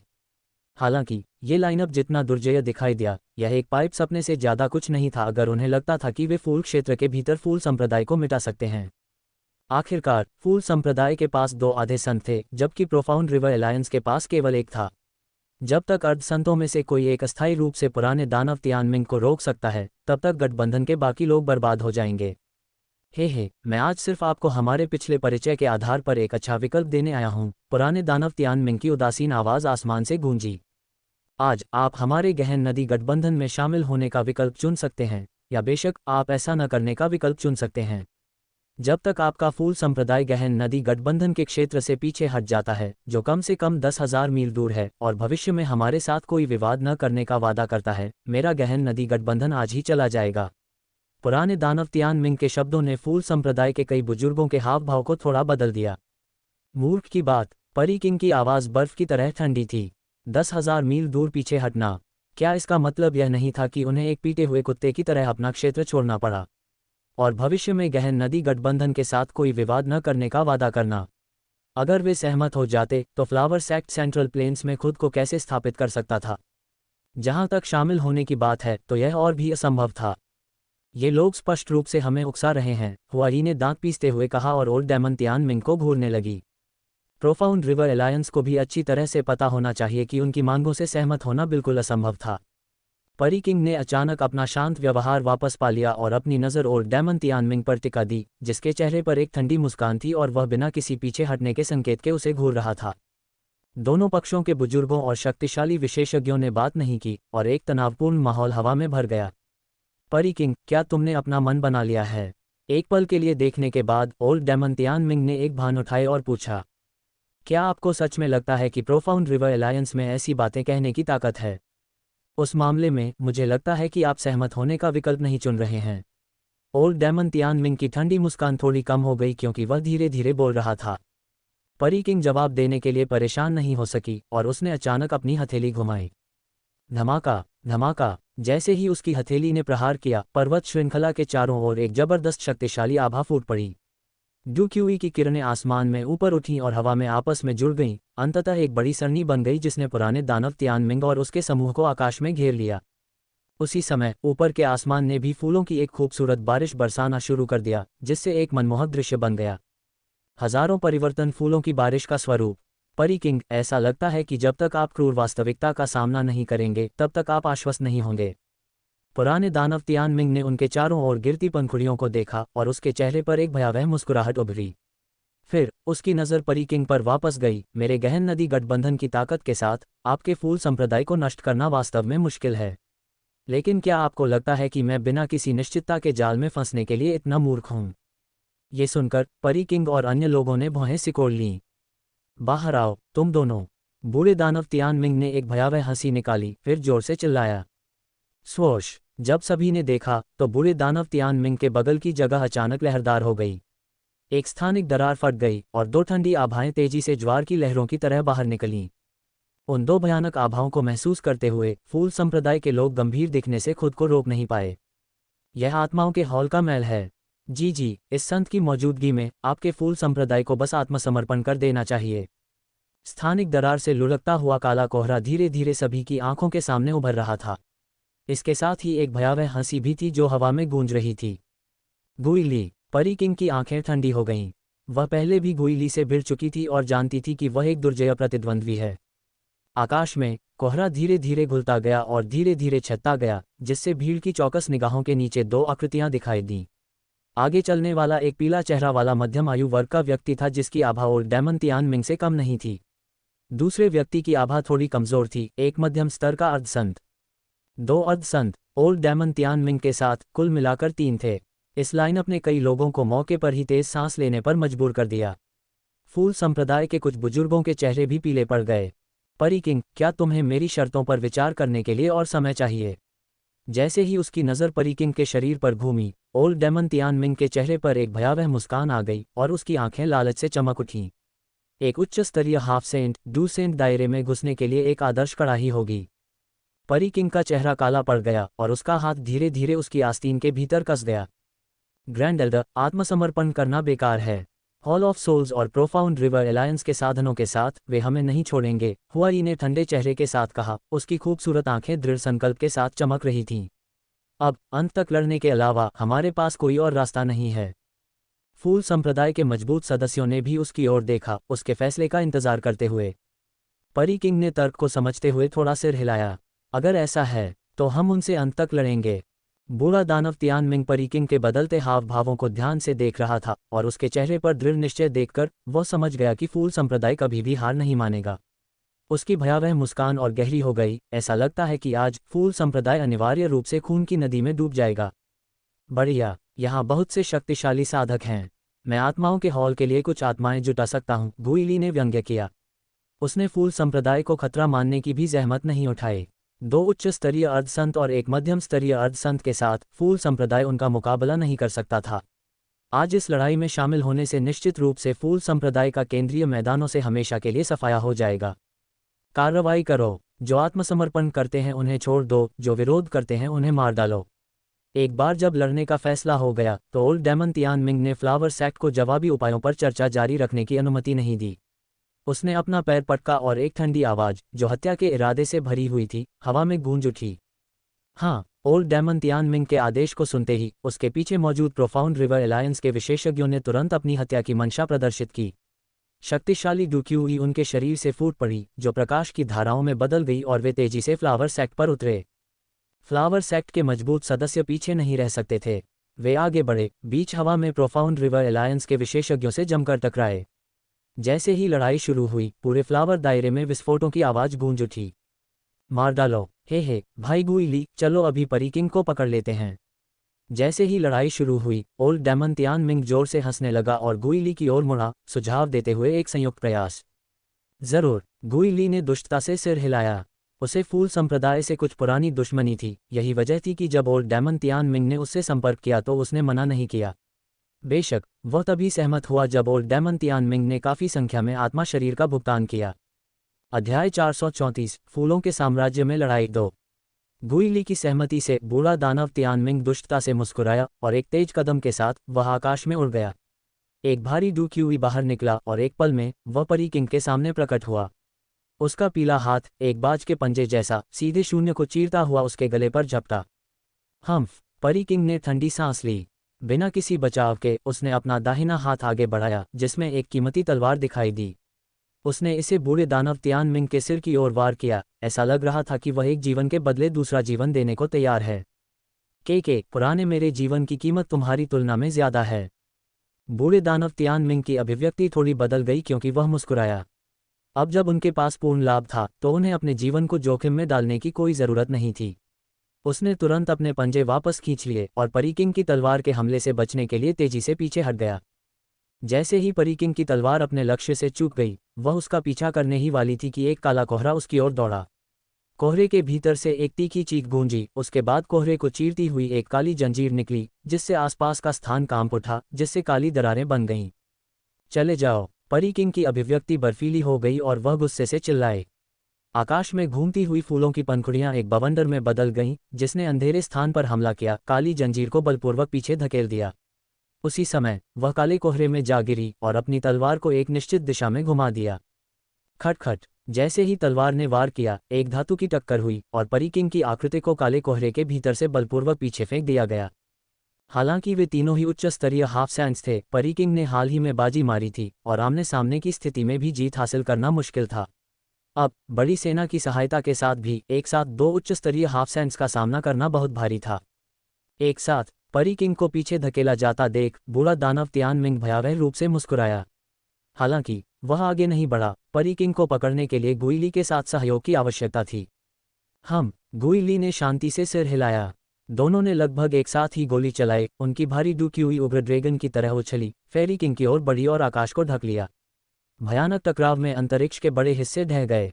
जब फेरी किंग गुइली और ओल्ड डेमन तियान मिंग के संयुक्त हमले के खिलाफ संघर्ष कर रही थी, तो हॉल ऑफ सोल्स के मध्यवर्ती स्तर के हाफ सेंट ने भी अपनी नज़र नीचे अराजक युद्ध के मैदान की ओर घुमाई। जैसे ही वह आगे बढ़ने वाला था, फेरी हुआ अपनी तलवार लहराते हुए उसके सामने आ गई। अचानक हुए हमले से चौंककर मध्यवर्ती स्तर के हाफ सेंट की आंखें सिकुड़ गईं। उसने अपनी आस्तीन को झटका और एक चेन उड़ गई जो उसकी तलवार से जोर से टकराई, जिसके परिणामस्वरूप एक दबी हुई आवाज़ आई क्योंकि उन दोनों को पीछे धकेल दिया गया। अपने फिगर को स्थिर करते हुए हॉल ऑफ सोल्स के हाफ सेंट ने अपनी नज़र फेरी हुआ पर टिका दी। तुम मुझे रोकना चाहते हो तो ठीक है, मैं तुम्हारे साथ कुछ मौज मस्ती करूंगा। तुम दोनों के बिना फूल संप्रदाय कमजोरों के एक समूह से ज्यादा कुछ नहीं है। परी हुआ की आंखें थोड़ी सिकुड़ गईं जब उसने उसके शब्द सुने। दरअसल उसने देखा कि फूल संप्रदाय के बुजुर्ग और शिष्य प्रोफाउंड रिवर अलायंस के विशेषज्ञों की घेराबंदी में कदम दर कदम पीछे हट रहे थे। पराजित होने वाले कई शिष्यों को मारा नहीं गया, बल्कि उन्हें सील करके फेंक दिया गया। ये सभी के लिए स्पष्ट था कि प्रोफाउंड रिवर अलायंस के विशेषज्ञ क्या करने का इरादा रखते थे। फूल संप्रदाय की सभी महिला शिष्याएं सुंदर और सुंदर थीं, जो उन्हें बिक्री या व्यक्तिगत आनंद के लिए वांछनीय बनाती थीं। प्रोफाउंड रिवर अलायंस के विशेषज्ञों के मन में स्पष्ट रूप से ऐसे इरादे थे। कोई उन्हें खरीदेगा या नहीं, इस बात का सवाल है। दास व्यापार डुक्यूई महाद्वीप पर कोई नई बात नहीं थी। तुम बेशर्म बदमाश हो, परी हुआ ने गुस्से से डांटा। अपनी सांस बचाओ, आज फूल संप्रदाय नष्ट हो जाएगा। हाफ सेंट ने ठंडे स्वर में उपहास किया और एक भूतिया तरीके से वह उसके ठीक सामने प्रकट हुआ। एक भयानक डुक्यूई उसकी हथेली पर एक अजीबोगरीब काले क्रिस्टल की परत में संघनित हो गई और फिर उसने अपनी हथेली उसकी ओर घुमाई। हॉल ऑफ सोल्स के हाफ सेंट की अप्रत्याशित गति का सामना करते हुए परी हुआ हैरान रह गई और उसने अपनी तलवार को पूरी ताकत से घुमाया। खड़खड़ाहट, दोनों के बीच भयंकर युद्ध छिड़ गया। जबकि पुष्प क्षेत्र के भीतर भीषण युद्ध चल रहा था, बाहर एक विशाल और निरंतर पर्वत श्रृंखला शांति की आभा बिखेर रही थी। अचानक ऊपर आकाश में अंतरिक्ष में हल्की दरारें दिखाई देने लगीं। कुछ ही सेकंड में ये दरारें आपस में मिल गईं, जिससे लगभग 1 दर्जन मीटर ऊंचा एक काला पोर्टल बन गया। पोर्टल से बाहर निकलते हुए एक शानदार स्वभाव और दिखावट वाला व्यक्ति दिखाई दिया, जो सुरुचिपूर्ण सफ़ेद पोशाक पहने हुए था। उसने आगे के सुनसान पहाड़ों का निरीक्षण किया और थोड़ा सिर हिलाया। जल्दबाजी में अंदर घुसने के बजाय उसने अपनी उंगली हिलाई और उसके हाथ में एक पत्र दिखाई दिया, जो कुछ ही क्षणों बाद गायब हो गया। कुछ देर तक कोई जवाब न मिलने पर जियाओ मिंग को कुछ आश्चर्य हुआ। फूल संप्रदाय के साथ क्या हो रहा है? अनुकरण में ये कहा गया था कि संप्रदाय के गुरु द्वारा मेरा भव्य स्वागत किया जाएगा, लेकिन वास्तव में वे मुझे देखने के लिए भी तैयार नहीं हैं। कुछ गड़बड़ लग रही है। क्या कुछ अप्रत्याशित परिस्थितियां हो सकती हैं? जब उसने सोचा तो जियाओ मिंग ने एक कदम आगे बढ़ाया। उसके सामने खाली जगह ने एक अजीब सी लहर छोड़ी और उसकी दृष्टि की रेखा के भीतर एक विशाल स्थानिक अवरोध दिखाई दिया। उसकी ओर से किसी भी स्पष्ट कार्रवाई के बिना स्थानिक अवरोध में उतार चढ़ाव हुआ और एक दरार खुल गई, जिससे वह आसानी से गुजर गया। फूल संप्रदाय का स्थानिक अवरोध जियाओ मिंग के खिलाफ पूरी तरह से अप्रभावी था, जो एक दूषण था। स्थानिक अवरोध में प्रवेश करने पर रंग बिरंगे फूलों की झड़ी और एक असाधारण समृद्ध पुष्प सुगंध ने उसका स्वागत किया। इस सुगंध के भीतर स्वर्ग और पृथ्वी की एक अत्यंत शक्तिशाली ऊर्जा हवा में व्याप्त थी। ऐसी अजीब जगह। जियाओ मिंग हवा में मडरा रहा था। उसके चेहरे पर आश्चर्य की झलक दिख रही थी, क्योंकि वह स्थानिक बाधा के पार छिपी दुनिया को देख रहा था। उसके सामने फूलों से लदे पहाड़ों का अंतहीन विस्तार था। प्रत्येक शिखर रंग बिरंगे फूलों से सजा हुआ था। दूर से देखने पर ऐसा लग रहा था मानो फूलों का समुद्र हवा में धीरे धीरे लहरा रहा हो। जीवंत पंखुड़ियां आकाश में नाच रही थीं, जिससे एक परीलोक जैसा दृश्य बन रहा था। ये फूलों का समुद्र अवश्य ही एक संरचना होगी। जियाओ मिंग ने फूलों के समुद्र के असीम विस्तार को देखा और उसके भीतर छिपी एक शक्तिशाली ऊर्जा का पता लगाया। यहाँ तक कि आकाश में तैरती हुई फूलों की पंखुड़ियां भी एक विशिष्ट रहस्यमय प्रक्षेप पथ का अनुसरण करती हुई प्रतीत हो रही थीं। जियाओ मिंग जानता था कि यह स्थान फूलों के संप्रदाय का वास्तविक स्थान नहीं था, बल्कि यह बाहरी लोगों के प्रवेश को रोकने के लिए स्थापित की गई एक सीमा थी। इसी तरह इस संरचना का उस पर कोई प्रभाव नहीं पड़ा। जियाओ मिंग एक ही कदम पर फूलों के समुद्र के अंत में प्रकट हुआ।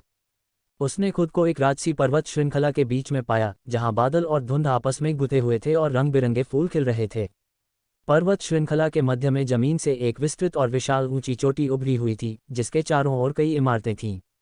पहाड़ की चोटी पर एक बड़ा वर्गाकार हिस्सा क्षैतिज रूप से काटा गया था। ये वर्गाकार हरे पत्थरों से बना था, जिसके चारों ओर पंखुड़ियों के पैटर्न थे, जो एक आकर्षक खुशबू दे रहे थे। मनमोहक दृश्यों के बावजूद यह क्षेत्र वर्तमान में उड़ती हुई आकृतियों से भरा हुआ था। हवा में युद्ध और वध की गूंजती आवाजें गूंज रही थीं। धीरे से अपना सिर ऊपर उठाते हुए ज़ियाओमिंग ऊपर आसमान में एक काली दरार भी देख सकता था। कोई आश्चर्य नहीं कि किसी ने मेरी बात का जवाब नहीं दिया। पता चला कि इस जगह पर आक्रमण किया गया है। अध्याय 435 अर्ध संतों को लक्ष्य बनाना। धमाका। 3 आकृतियां आकाश में बिजली की तरह टकराईं और उनके डुक्यूई की भयानक लहरें एक गोलाकार पैटर्न में फैल गईं, जिससे 1000 मीटर व्यास के भीतर आसपास का क्षेत्र फट गया। कोई भी मजबूत व्यक्ति पास आने की हिम्मत नहीं कर सका, क्योंकि ये दुर्जय बल आसानी से एक डूवेनेरे पावरहाउस को खून में डुबो सकता था। हम्फ। टकराव के बाद तीनों आकृतियां कई कदम पीछे हट गईं, जिससे एक अंधेरा क्षेत्र बन गया जहां अंतरिक्ष भी ढहने लगा। अपने पैर जमाने के बाद परी किंग का एक बार सुंदर चेहरा अब कागज की तरह पीला पड़ गया था और उसका शरीर खून के धब्बों से ढका हुआ था। हे परी किंग, क्या तुम अब आत्मसमर्पण नहीं करोगी? क्या तुम फूल संप्रदाय को विनाश से बचाना नहीं चाहती? बूढ़े दानव तियानमिंग ने अपने शरीर के भीतर बहते खून को रोकते हुए पीली परी किंग को घूरते हुए उसे धमकाने की कोशिश करते हुए उपहास किया। सपने देखो, बूढ़े दानव तियानमिंग, बकवास बंद करो और उसे सांस लेने का मौका मत दो। वह ज्यादा दिन नहीं टिकेगी।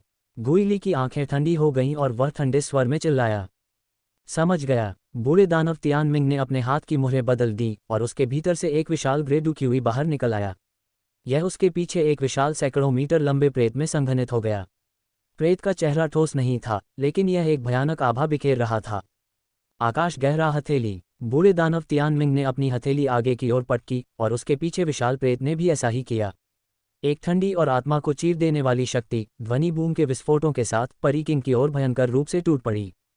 प्रेत की हथेली में एकत्रित दुर्जय ऊर्जा को महसूस करते हुए परी किंग ने लापरवाह होने की हिम्मत नहीं की।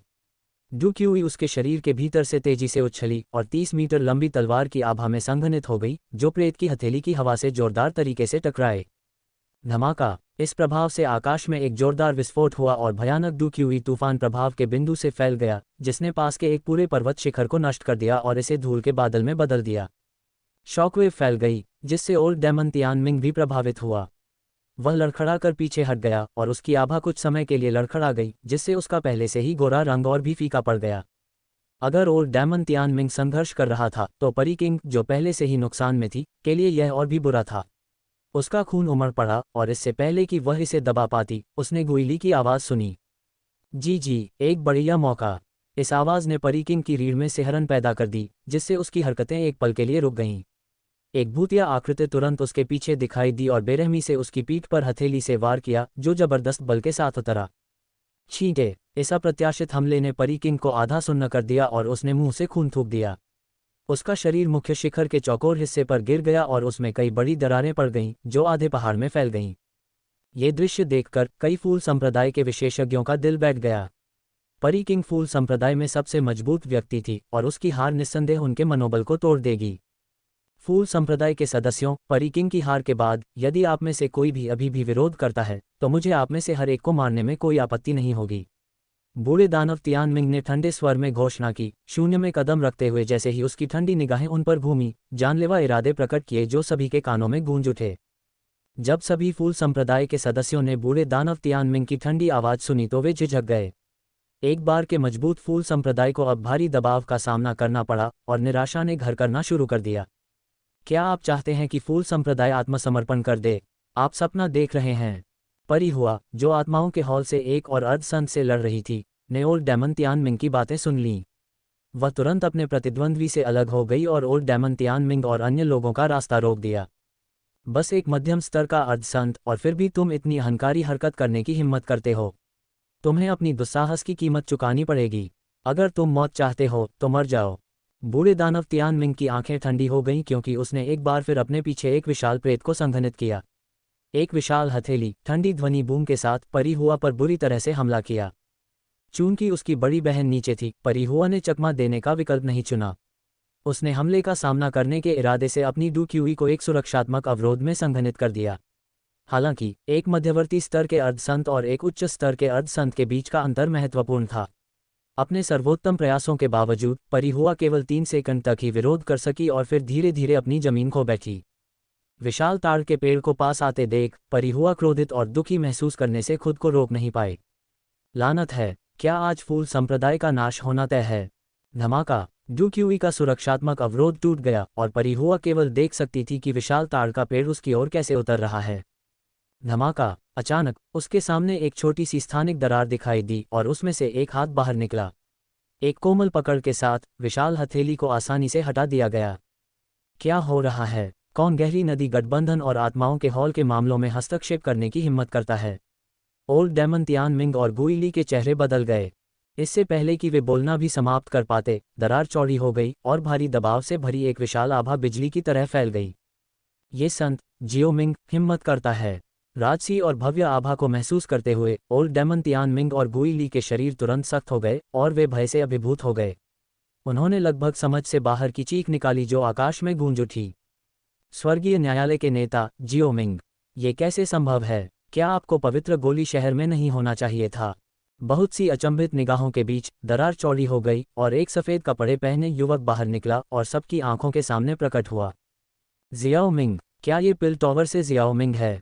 क्या ये हो सकता है कि पिल टॉवर हमें बचाने आया है? जियाओमिंग 1 साल से भी ज्यादा समय पहले एक डू संत को मार सकता था, हम बच गए। जब सभी ने उस परिचित आकृति को देखा तो फूल संप्रदाय खुशी की चीखों से गूंज उठा, जबकि प्रोफाउंड रिवर अलायंस के सदस्य स्तब्ध रह गए। इस बिंदु पर फूल संप्रदाय में सभी लड़ाइयां रुक गईं। विस्मय और भय की विभिन्न भावनाओं से भरी अनगिनत आंखें स्थानिक दरार से उभरती हुई आकृति को घूर रही थीं। भयानक दबाव के तहत डू वेनेरेट पावरहाउस भी अपने दिमाग कांपते हुए महसूस करते थे। ये दबाव पुराने दानव तियानमिंग जैसे उच्चस्तरीय अर्धसंतों से कई गुना ज्यादा था। यह जियाओमिंग कैसे हो सकता है? स्वर्गीय न्यायालय अभी अभी स्थापित हुआ था, क्या उसे पवित्र पिल सिटी में मामलों को संभालना नहीं चाहिए था? वह डू संत बनने के लिए कैसे आगे बढ़ा? बूढ़े दानव तियानमिंग का चेहरा बेकाबू होकर कांप उठा। शायद वह फूल संप्रदाय की भर्ती करने के लिए यहाँ आया है। गुइली की निगाहें पागलपन से चमक उठीं, वह बेहद हताश महसूस कर रहा था। उन्हें इतना बदकिस्मत क्यों होना पड़ा? हे, आप लोग अच्छी तरह से सूचित हैं। स्वर्गीय न्यायालय को अपनी स्थापना के कुछ समय बाद ही स्थिति के बारे में पता चल गया। जियोमिंग ने एक हल्की मुस्कान के साथ उत्तर दिया, ओल्ड डेमन तियानमिंग और गुइली दोनों को संबोधित करते हुए। हालांकि दोनों बूढ़ों की नज़र में जियोमिंग की कोमल मुस्कान एक भयानक रीपर से भी ज्यादा भयानक लग रही थी और उनके चेहरे सख्त हो गए। उन्होंने कभी नहीं सोचा था कि स्थिति इतनी भयंकर मोड़ लेगी। जल्दी करो, भागो। दबाव का सामना करने में असमर्थ गुइली चिल्लाया, जल्दी से घूम गया और प्रकाश की एक लकीर में बदल गया, उस स्थानिक दरार की ओर भागा जिससे वे आए थे। उसके पीछे ओल्ड डेमन तियानमिंग और दूसरे आधे संत ने भी जल्दी से उसका पीछा किया। क्या आपको लगता है कि आप बच सकते हैं? जियोमिंग ने अपना सिर थोड़ा हिलाया। उसकी आंखें चमक उठीं और उसकी विशाल आत्मा शक्ति एक अजीबोगरीब तरीके से बाहर निकलती हुई तुरंत पीछे हटे हुए 3 आकृतियों को पकड़ती हुई सफ़ेद चमक में बदल गई। तीनों के शरीर कांपने लगे और आसमान से नीचे गिरने से पहले वे दयनीय चीखें निकालने लगे। जियाओमिंग ने अपनी हथेली से खाली जगह की ओर हाथ बढ़ाया और तीनों शरीर वापस उड़ गए, उसके चारों ओर तैरते हुए।